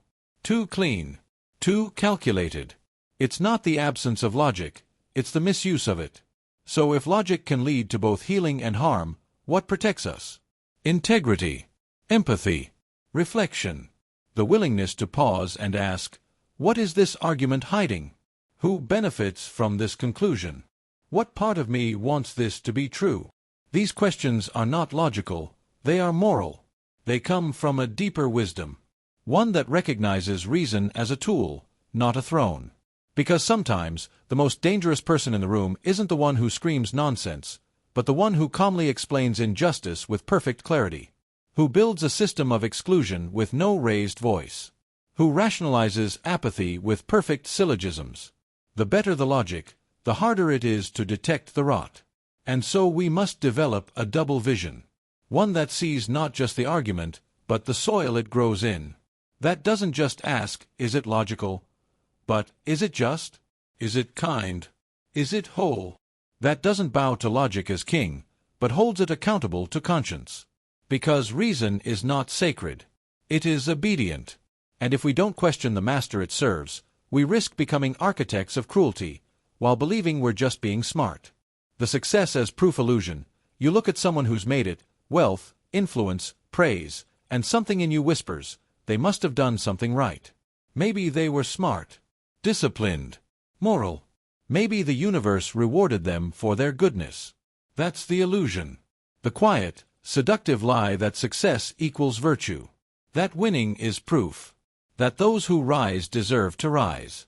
But what if that's not truth? What if that's just comfort disguised as logic? We crave patterns. We want the world to make sense. So we invent cause and effect stories. He's rich, so he must have worked hard. She's powerful, so she must be wise. They're celebrated, so they must be good. But this desire for fairness doesn't align with how the world actually works. Because evil succeeds too. Ruthlessness succeeds. Manipulation succeeds. Sometimes, success is not a reward for virtue, but a result of abandoning it. Think of history's tyrants. Conquerors who slaughtered millions and still got statues. CEOs who destroyed lives for profit and still got bonuses. Influencers who spread lies and still gained followers. These people didn't fail, they thrived. Their names are etched in stone. But were they good? Or were they simply good at playing the system? And yet, we keep repeating the story, if they won, they must have deserved it. It's baked into our cultures, religions, economies. From childhood, we're told hard work leads to success, that virtue is rewarded, that good people rise. But this story breaks down the moment you see a kind soul crushed by circumstance, or a cruel one rise untouched. Because success is not a moral report card. It's a snapshot of alignment between timing, environment, resources, and behavior. You can be honest and fail. You can be cruel and thrive. The outcome does not always reflect the input. But our brains resist that, because it threatens the entire framework we depend on. If good people can suffer endlessly, and bad ones can win indefinitely, then what's the point of trying to be good? That's the fear. So we build the illusion. We retrofit meaning.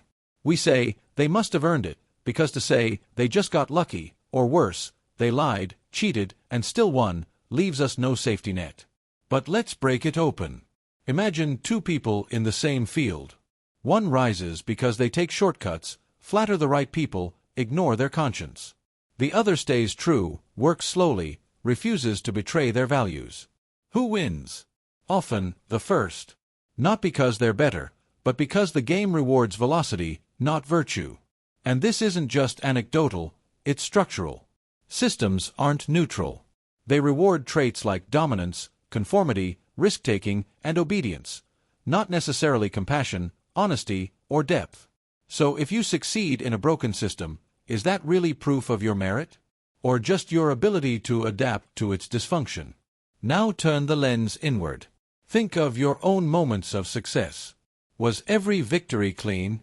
Was every promotion, every win, every applause purely the result of effort and goodness? Or were some laced with luck, privilege, compromise?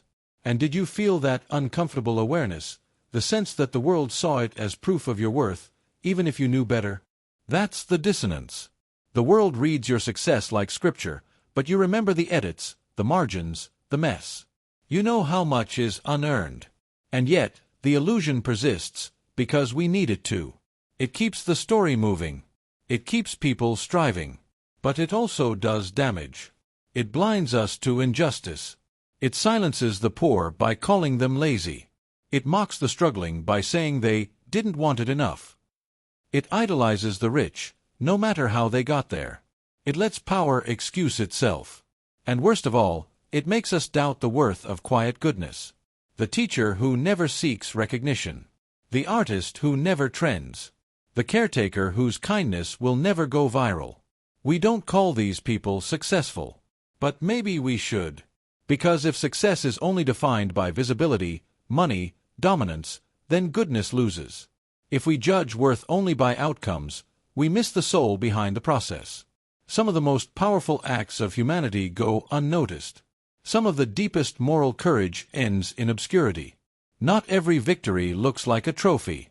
Some look like silent endurance. Some look like walking away.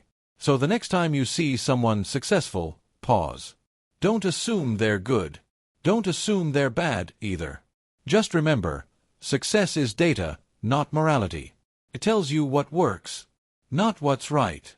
And the next time you succeed, ask yourself, did this come from truth? From courage? From value? Or from compromise? From fear? From imitation? Because what matters isn't the applause. It's the alignment between your values and your victories. Between what you earn and how you earned it. The world may not know the difference. But you will. In the end, the real success isn't being seen, it's being able to see yourself clearly. And to know that even if the world mistakes your silence for failure, or your refusal to play dirty as weakness, you did not bend. You didn't win the game. You won something greater. You stayed human. The clarity desire trap. You crave clarity. You want answers that settle. Definitions that hold. A story that explains everything. Something to make sense of the chaos. Something to believe in, without doubt, without contradiction. You want clarity like a drowning man wants air. But what if clarity is a trap? What if the need to understand is not a quest for truth, but a symptom of fear? From the moment you begin asking questions, the world resists. It offers partial truths, contradictions, uncertainties. You ask what love is. You get poetry, science, and confusion. You ask what death means. You get scripture, silence, and opposing answers. You ask who you are, and the mirror answers differently each time. But you don't stop. Because ambiguity is unbearable. It stirs something deep in your chest. A restlessness. A crawling itch beneath the surface of your thoughts. So you reach for closure. You label people quickly. You form conclusions before the story is over. You reduce a lifetime of complexity into a single sentence, just so you can stop wondering. Because wondering is exhausting. You think, if I just understood what happened, then I could move on. But here's the truth you avoid. Sometimes there is no answer. Sometimes the person left without explanation. Sometimes the trauma never resolves into a lesson.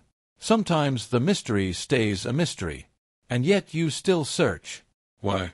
Because the brain is addicted to clarity. It evolved that way. In the wild, ambiguity was danger. The rustle in the grass had to become a threat. The facial twitch of a stranger had to mean aggression. Certainty helped you survive. Indecision got you killed. So now, in a world of nuance and endless information, your mind still clings to quick certainty, even when it's wrong. Even when it oversimplifies. Even when it hurts you. You say, I need closure. But what you really mean is, I need the fear to stop. Because that's what ambiguity does. It leaves you exposed, open, vulnerable to all the things you can't predict. And nothing is more terrifying to a meaning-hungry mind than a world that refuses to explain itself. So you build explanations. You invent narratives that make the pain logical, that turn random suffering into destiny, that turn betrayal into warning signs you should have seen, that turn the unknown into a neat little box labeled understood. But in doing so, you often lie to yourself. You make up answers not because they're true, but because they're comforting. Because they help you sleep. Because they make the story end. But some stories don't end. Some stay open. Some truths shimmer and shift every time you look at them. Some people will never explain why they left. Some beliefs will always have an asterisk. Some experiences will never quite make sense. And that's not a failure. That's reality. The idea that everything can be understood is a myth, a seductive one. But it's still a myth. Truth isn't always clear. It's often layered, conflicted, paradoxical. Two things can be true at once. And some things can't be known at all. So what do? You learn to live with ambiguity. You learn to sit in the fog without trying to force the sun to rise. You breathe in the discomfort of not knowing, and still move forward. Because clarity isn't always peace. Sometimes it's a weapon. Sometimes it's a trap disguised as safety. Sometimes the clearest voices are the ones lying the loudest, because they've stopped questioning. Real wisdom isn't sharp-edged. It's soft. It admits uncertainty. It allows for complexity. It says, I don't know, without shame. So maybe the next time you feel that ache, that pull toward a final answer, you can pause. Maybe you don't need to understand what happened. Maybe you just need to witness it. To grieve it. To accept that you'll carry questions longer than you carry conclusions. And maybe that's what real strength looks like. Not the clarity that silences doubt, but the courage to live with the doubt fully awake. The memory equals reality bias. You trust memory. It's your anchor to identity, to continuity, to truth. You believe that what you remember is what happened, that your past is a stable foundation, that the moments that shaped you, the pain you endured, the love you felt, the choices you made, are all stored faithfully in your mind like pages in a book. But memory is not a book. It's a living script. And every time you read it, it changes. This is the memory equals reality bias. The belief that what you remember is what was. That if you recall it vividly, it must be true. But the mind doesn't work like a camera. It's not passive. It's not neutral. Memory is a construction, built, revised, sometimes invented outright.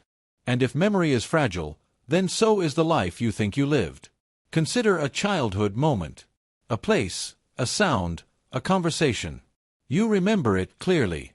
But then someone else, your sibling, your parent, remembers it differently. Radically differently. One of you is wrong. Maybe both. So what really happened? And more disturbingly, does it matter?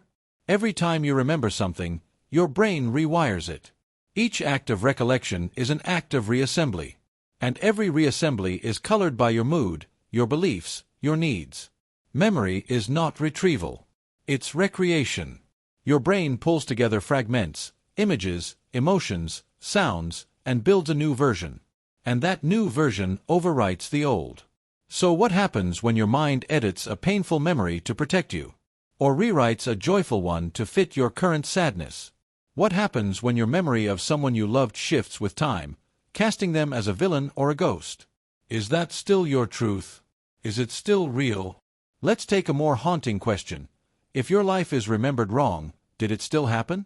If you forget the moment someone died, did they still die in the way you believe?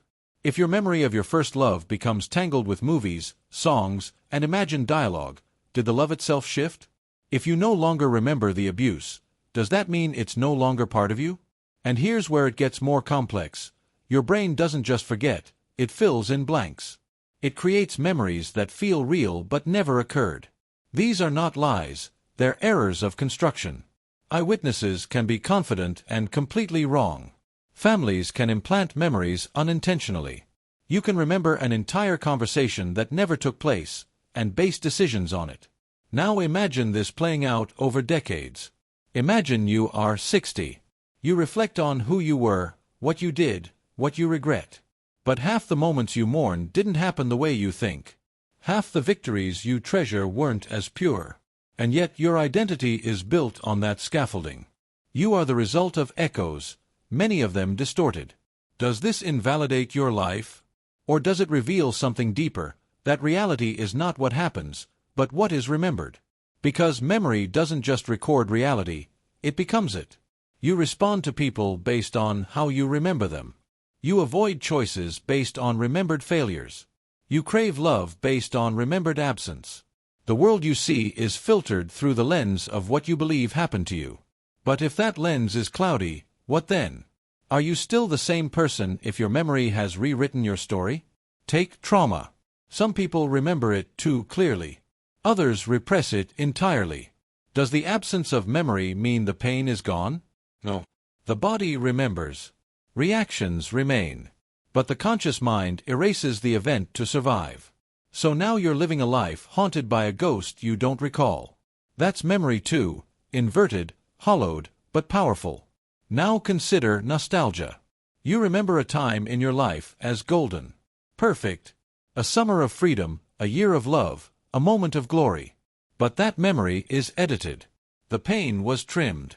The boredom removed. And yet that edited version gives you meaning. It gives you strength. So what is more important? The fact that it's inaccurate, or the fact that it feels real? Here's the paradox. We are meaning-making machines built on flawed memory. And we can't escape it. We define ourselves by stories we didn't record accurately. We shape our future by illusions from the past. We hold grudges over events we may have misremembered. We fall in love again with people we remember too kindly. And science backs it up. Memory is not a fixed vault, it's dynamic, malleable, easily influenced. The hippocampus, the amygdala, the prefrontal cortex, all rewrite based on emotional state, suggestion, repetition. Memory is less like a photograph and more like a rumor, repeated, reshaped, and eventually believed. So what do you do when you realize your most intimate truths are stitched from half-truths? You could despair. Or you could choose something else. Humility. A softening. A willingness to accept that you are not the sum of facts, but of meaning. That your memories are not exact, but they are yours. And maybe that's enough. Maybe life isn't about remembering perfectly, but about remembering honestly. About being willing to ask, what does this memory do to me? Rather than, was this memory exact? Because the real power of memory isn't accuracy, it's transformation. You are not a historian. You are a myth-maker. A poet, a survivor, and your mind is doing its best to keep the story coherent, even if it bends the truth to do it. So if your life is remembered wrong, did it still happen? Yes. Because you felt it. Because it shaped you. Because it lives in your response, even if not in perfect detail. Memory may not be reality, but it's the reality you live in. The comparison identity spiral. You look at someone else and instantly, without meaning to, you measure. They're more confident. You're quieter. They're more successful. You're falling behind. They have more friends, more love, more attention, more purpose. And somewhere, deep inside, a silent thought slips in. Who am I, if not in relation to them? This is the beginning of the comparison identity spiral. The trap where you believe you're finding yourself, but all you're doing is tracing the edges of other people. Every thought becomes a mirror. Every feeling becomes a response. You stop becoming, and instead begin reacting. And the more you do, the further away your actual self drifts, quiet, unmirrored, unnoticed. It starts innocently. As children, we learn what we are by watching what we are not. You learn that you're shy because someone else is loud. You feel intelligent when your answer is quicker than someone else's. You feel attractive if you match a mold that others are praised for. Identity forms in the contrast, not in the core. But contrast breeds instability. Because when you define yourself by difference, your sense of self becomes conditional. As long as you're more or less than someone else, you exist. But what happens when they leave? Or change? Or fail? If you were the funny one, and someone else becomes funnier, do you vanish? If you're the strong one, and you break down, who are you now? And so the spiral begins. You compare to find identity. But comparison creates anxiety. That anxiety distorts your sense of self. And to fix the distortion, you compare again. Around and around you go, never arriving, always adjusting. You don't just look for identity through others. You perform yourself through their imagined eyes. Every outfit, every caption, every decision becomes a performance designed to reinforce the version of you you hope others are reflecting back. Even rebellion can become a reaction, I'm not like them, which is still comparison at its core. Think of how you describe yourself. I'm better than I used to be. I'm nothing like them. I'm finally ahead. Every sentence is tethered to someone else's path. Not because you're weak. Because you've been taught that reflection is the only way to see. But what if that's a lie? What if there is a self that exists before the mirror? A self that doesn't need contrast to feel real? This isn't just poetic language. Neuroscience backs it. Your brain has mirror neurons, cells that fire when you watch someone else, almost as if you were doing the action. It's empathy at the root. But it also means your mind naturally blends with others. And in that blend, the boundary between you and them becomes soft, foggy. Who you are starts to shapeshift with every environment. That's not dysfunction. That's survival. In tribes, mirroring meant safety. You aligned with others to be accepted, protected, loved. But now, in a world of infinite windows into other people's lives, scrolls, stories, reels, you become fragmented. There's always someone richer, happier, freer. Always someone whose existence becomes a measuring stick for your own. And yet, when you chase identity through comparison, you're only collecting reflections, not essence. Like trying to understand your face by staring into broken glass. Every shard shows a part of you, but none of them hold the whole. This isn't a call to ignore others. You're relational. You're meant to resonate. But resonance is not identity. You are not what you reflect. You are who is reflecting. And that who is deeper than words, beyond metrics, immune to hierarchy. You've felt glimpses of it. In moments of pure flow. When you lose track of time. When you create something and forget to compare it. When you're with someone who sees you without needing you to be better or worse. Just you. In those moments, you're not reacting. You're being. Not higher or lower. Not more or less. Just present. And that presence, that core, is always there. Beneath the comparisons. Beneath the scrolling. Beneath the endless whisper of not enough. But to reach it, you have to stop reaching outward. You have to let the mirror go. Not smash it. Just lower it. Look inward. Ask, what matters to me when no one else is watching? What do I love without needing to be better than someone else at it? What pain am I carrying that isn't mine, but someone else's reflection? These are not easy questions. They demand silence. They require the courage to feel unfinished, undefined. But that's where truth begins. Not in contrast, but in clarity. Because the self isn't a scoreboard. It's a presence. A being, not a branding. And once you stop orbiting others, you begin to notice. You were never empty without the mirror. You were just obscured. Comparison may help you understand your shape. But only solitude can help you feel your weight. Only stillness can let you hear your own voice. And in that voice, there are no winners. No better. No worse. Just you. Untangled. Unmirrored. Enough. The morality is geography. You grow up believing you know what's right. That morality is a set of clear lines, etched in the soul, handed down through parents, teachers, books, gods. You think good is good, and bad is bad. That decency is universal. But then, one day you travel. Or you read. Or you listen. And you realize, what you've always called good is someone else's sin. What you condemned is someone else's honor. What you feared is someone else's pride.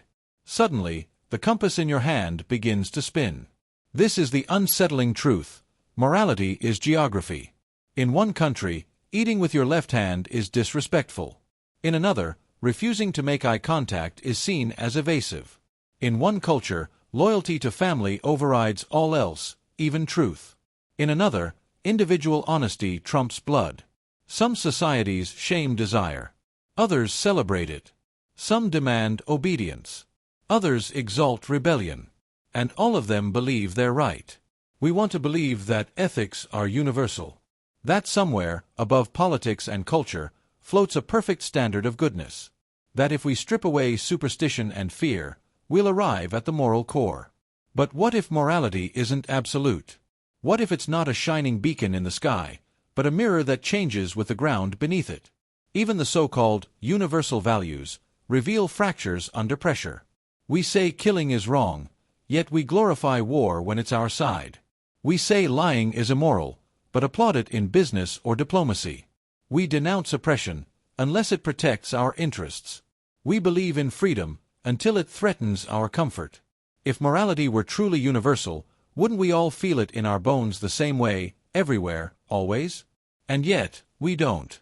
Across the centuries, moral codes have shifted like tides. Ancient civilizations practiced human sacrifice, not as cruelty, but as sacred duty. Philosophers once debated whether women had full souls. Entire empires justified slavery as divine order. We look back and recoil. But they looked around and felt righteous. Just like we do now. Just like future generations may one day look back on us. So then, what is good? Is it simply the consensus of a place and time? A story told until it feels true? A costume that changes, even as we insist its skin? We are quick to judge other cultures. We say, how could they believe that? How could they allow this? But morality is often inherited, not chosen. Most people don't decide their ethics. They absorb them. Like language. Like accent. Like superstition. Morality is absorbed in meals, in songs, in glances, in punishments. It becomes part of how we see the world, until we mistake it for the world itself. And that's where danger begins. Because once you think your moral lens is the moral lens, you stop questioning it. You stop seeing its blind spots. You stop listening. You declare your values as truth, and others as error. And from there, judgment festers. Condemnation follows. Wars begin. But if you pause, just pause, you can see it. That maybe your outrage is location-based. That what disgusts you was never examined, only inherited. That what feels sacred might just be familiar. That your sense of good might be your geography whispering in your ear. This doesn't mean morality is meaningless. It doesn't mean anything goes. But it does mean that ethics are more fluid than we'd like to admit. And true wisdom isn't rigid. It's curious. It doesn't cling to rules. It explores the reasons. It asks, who does this serve? Who does this hurt? What part of me is reacting, and what part is understanding? Because when you zoom out, really zoom out, you begin to see something extraordinary. Not chaos, but patterns. Beneath the surface of moral codes, there are constants. The need to belong, to protect, to survive, to be seen. Each culture solves these in different ways. Some with rituals. Some with silence. Some with defiance. Some with devotion. But the needs are the same. The hearts are the same. It's the stories that differ. So instead of asking, is this right or wrong? Maybe ask, where did this come from? Who taught me this? What if I had been born somewhere else? Would I still believe it? That question alone can crack the illusion of moral superiority. It's easy to believe you'd still be the same person if born in another time, another land. That you'd still fight for the same causes, love the same people, cherish the same truths. But odds are, you wouldn't. You'd speak a different language, wear a different skin of values. You'd pray to another God, or to none.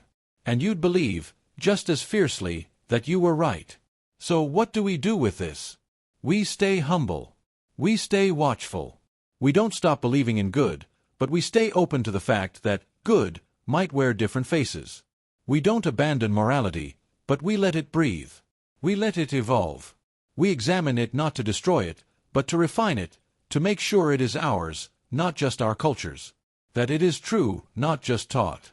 Because in the end, morality may begin with geography, but it can grow beyond it. If we dare to look. If we dare to ask. If we dare to wonder whether right and wrong are less about rules, and more about how we treat the soul behind the stranger's eyes. The intelligence-compassion divide. You've probably met both. The brilliant mind that slices through problems like a scalpel, logical, sharp, efficient. And yet, cold, detached, unable or unwilling to feel the weight of the people affected by those solutions. And then there's the kind soul, overflowing with warmth and generosity, yet perpetually lost, unable to navigate complexity, easily misled, crushed by a world that requires more than just a good heart. This is the intelligence-compassion divide. We act like these traits should come packaged together. That someone wise should also be kind. That someone kind should also be wise. But over and over, reality breaks that fantasy. We discover that some of the smartest people can cause the most harm, not out of malice, but because they forget to care. And some of the gentlest people can become casualties of systems they don't understand, crushed by choices they can't fully evaluate. So we're left asking, why? Why do intelligence and compassion so often feel like strangers? And more importantly, are we really forced to choose between them? Let's start with intelligence. What is it, really? Pattern recognition, abstraction, problem solving, the ability to model complexity. Intelligence is speed of analysis, depth of thought, clarity of vision. It can see the whole chessboard. But intelligence does not require feeling. It doesn't require morality. You can build a machine that solves puzzles. That doesn't mean it understands suffering.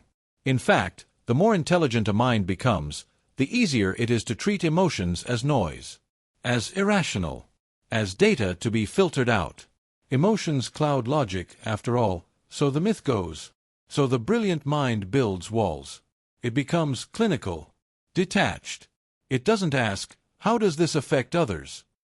It asks, what's the optimal move? It sees people as variables, problems to manage, not souls to honor. Now look at compassion. It's not logic, it's resonance. The ability to feel what others feel. To care, even when it costs you. Compassion is not efficient.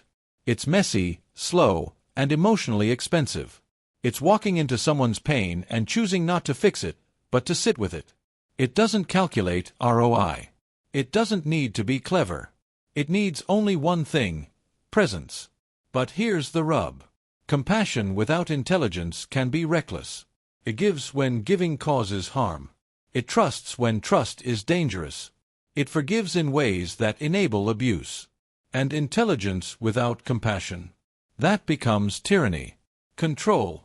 A cold system that optimizes outcomes and forgets lives. This is the paradox. Both traits are beautiful, but incomplete alone. So why is the balance so rare? Maybe it's because they grow from different soil. Intelligence is often cultivated through challenge, solitude, focus. It thrives on detachment, on stepping back from emotion to see clearly. Compassion grows through connection, vulnerability, immersion. It thrives on immersion in emotion, not escape from it. And so the more someone perfects one side, the more likely they are to drift from the other. The intelligent person learns to trust reason, not feeling.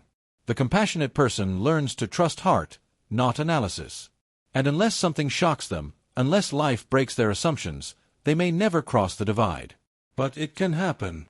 And when it does, it's extraordinary. The mind that can model complexity and care about the human cost, that's not just intelligence. That's wisdom. The heart that gives generously and discerns when not to, that's not just kindness. That's maturity. But getting there takes work. It means the intelligent must step into discomfort. They must feel what they'd rather ignore. They must stop optimizing long enough to listen to the human silence between words. And the compassionate must sharpen their perception. They must learn to question, to think critically, to protect their kindness from exploitation. They must realize that good intentions without clarity can cause real damage. So are we meant to choose? No. But we often do, because balance is rare, and the world doesn't reward it. We praise the brilliant CEO, even if they bulldoze lives. We celebrate the selfless nurse, even if they're destroyed by burnout. We rarely elevate the ones who walk both paths quietly, refusing to sacrifice thought for care, or care for thought. But maybe that's where our evolution lies. In cultivating both. In teaching our children not just how to solve problems, but how to feel them. Not just how to care, but how to question wisely. Because the future doesn't need more cold geniuses or naive saints. It needs the brave few who build bridges between the two. Minds that feel. Hearts that think. Leaders who measure impact not just by success, but by the soul left behind in the process. That balance. It's not mythical. It's just rare. But rare doesn't mean impossible. It means precious. And if you've ever met someone who carries both fire and light, both clarity and warmth, you know exactly what it looks like. It looks like someone who doesn't just answer problems, but heals them. Not because they had to choose between intelligence and compassion, but because they chose to be more than either. The simplicity as truth fallacy. We are drawn to simplicity. Clean lines. Clear answers. Binary choices. We want good or bad. Right or wrong. We want the world to make sense, to fit inside a single sentence, a single post, a single belief. Complexity exhausts us. Simplicity soothes. But what if simplicity is a lie? A beautiful one. A useful one. But a lie nonetheless. Look at nature. There is nothing simple about it. A tree is not just a plant. It is a symphony of chemical reactions, ecosystems, and genetic histories stretching back millions of years. A single cell is more complex than any machine humans have ever built. Your body, what you call you, is made of countless interacting systems that even modern science doesn't fully understand. Yet when it comes to ideas, about ourselves, about others, about reality, we crave the opposite. We want the shortcut. We say things like, "He's just evil. She always does that. This proves everything." But nothing just is. Not really. There are always layers. Always context. Always unseen forces at play.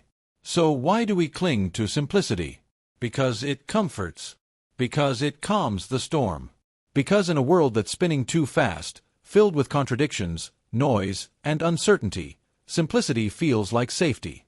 It gives the illusion of control. It gives your brain a place to rest. But comfort is not truth. Truth is messy. Truth contradicts itself. Truth evolves. It requires you to hold opposing ideas in your mind at the same time. To admit that what you knew yesterday might no longer apply. To accept that the answer may be, there is no single answer. And that's terrifying. So we fall for the fallacy. If it's simple, it must be true. This shows up everywhere. In politics, one side is always wrong, the other always right. In science, one study becomes a gospel, ignoring the nuance. In relationships, one mistake defines a person's whole character. In religion, in identity, in morality, simplicity reigns. Because it's easier to build tribes around slogans than complexity. But here's the danger. Simplicity can be weaponized. It makes it easy to dehumanize. To reduce someone to a label. To flatten their story into a single word. Criminal. Addict. Liar. Failure. It makes it easy to stop listening. To stop learning. To stop asking why. Because the moment you say, "It's just simple," you give yourself permission to stop thinking. And that's where the truth dies. Because truth lives in friction. It lives in the gray areas. The half-rights. The maybe, and the sometimes, and the it depends. It lives in the long conversations. The ones that don't end cleanly. The ones that leave you questioning your own beliefs. The ones that change you. So here's the uncomfortable truth. The more certain something feels, the more suspicious you should be. Not because it's wrong, but because real understanding usually includes doubt. The most dangerous ideas are often the simplest. The most enduring lies are the ones that sound like truth. And the most powerful illusions are the ones that feel obvious. That's the fallacy, not that simple ideas are always wrong, but that we mistake their ease for evidence. That we equate clarity with accuracy. But clarity is not the same as truth. Sometimes, the truth is tangled. It takes effort. It refuses to fit inside a headline. It forces you to slow down, to ask more questions than you answer. And in that slowness is where growth begins. So the next time you hear a statement that feels too clean, too perfect, too tidy, pause. Ask what's missing. Ask what complexity has been cut away to make the truth more digestible. Because in that discarded complexity might be the piece that matters most. We will always want simplicity, but we must learn to respect complexity. Because that's where reality lives. Not in the comfort of clear answers, but in the courage to explore uncertain ones. The connection isn't cure. You seek love to heal. It's instinctive. In your pain, you reach out. In your loneliness, you crave closeness. You believe, perhaps quietly, perhaps desperately, that connection will mend you, that if someone sees you, holds you, chooses you, you'll finally become whole.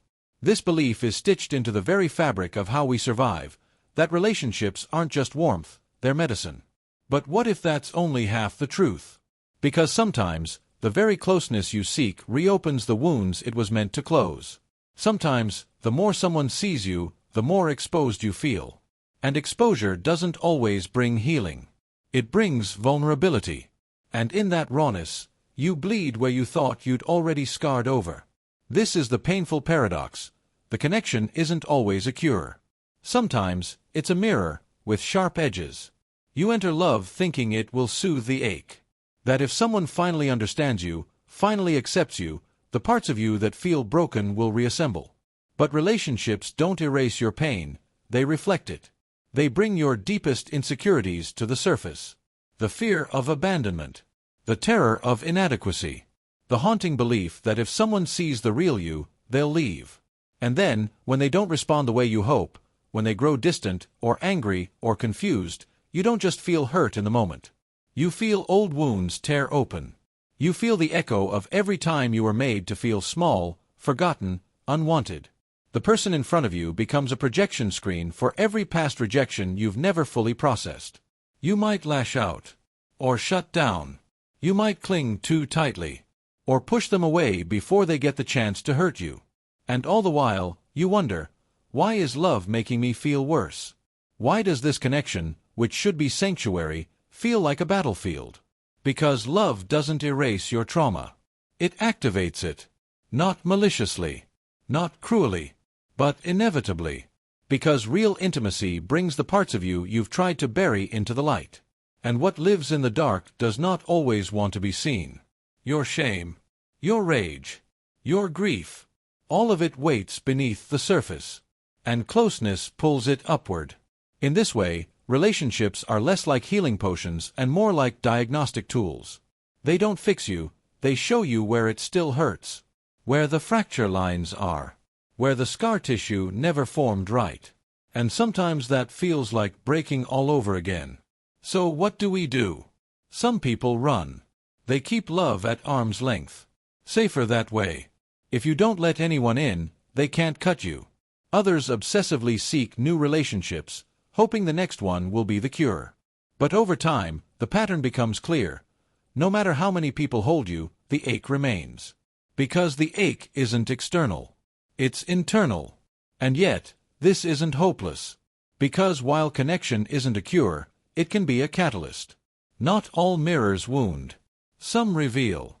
Some teach. Some help you understand your own reflection with gentleness instead of judgment. The right person, at the right time, won't rescue you. But they might stand beside you while you rescue yourself. They might witness your unraveling without flinching. They might say, "I see the parts you hate, and I'm not leaving." And in that witnessing, not fixing, not solving, but simply being there, you begin to believe something you never dared to, that your wounds are not disqualifications from love. That you don't have to be healed to be held. But this only works if you understand what love can and cannot do. It cannot erase your past. It cannot complete you. It cannot make you feel worthy if you don't believe it yourself. But it can walk with you. It can echo back your worth when you forget it. It can soften your defenses until you no longer need them. But even that takes work. Even that can hurt. Because growth isn't gentle. It requires discomfort. And relationships, when real, will test every part of you that's still trying to pretend you're fine. So when closeness cuts, don't assume it's failing. Ask what it's showing you. Ask what old stories are being replayed. Ask why this moment feels so much bigger than it is. And most of all, ask whether the pain you feel is a warning or an invitation to heal in a way solitude never could. Because connection isn't a cure, but it is a mirror. And sometimes, seeing yourself clearly, truly, terrifyingly, tenderly, is the most healing thing of all. Even if it hurts. Especially if it hurts. Because that's how you know it's real.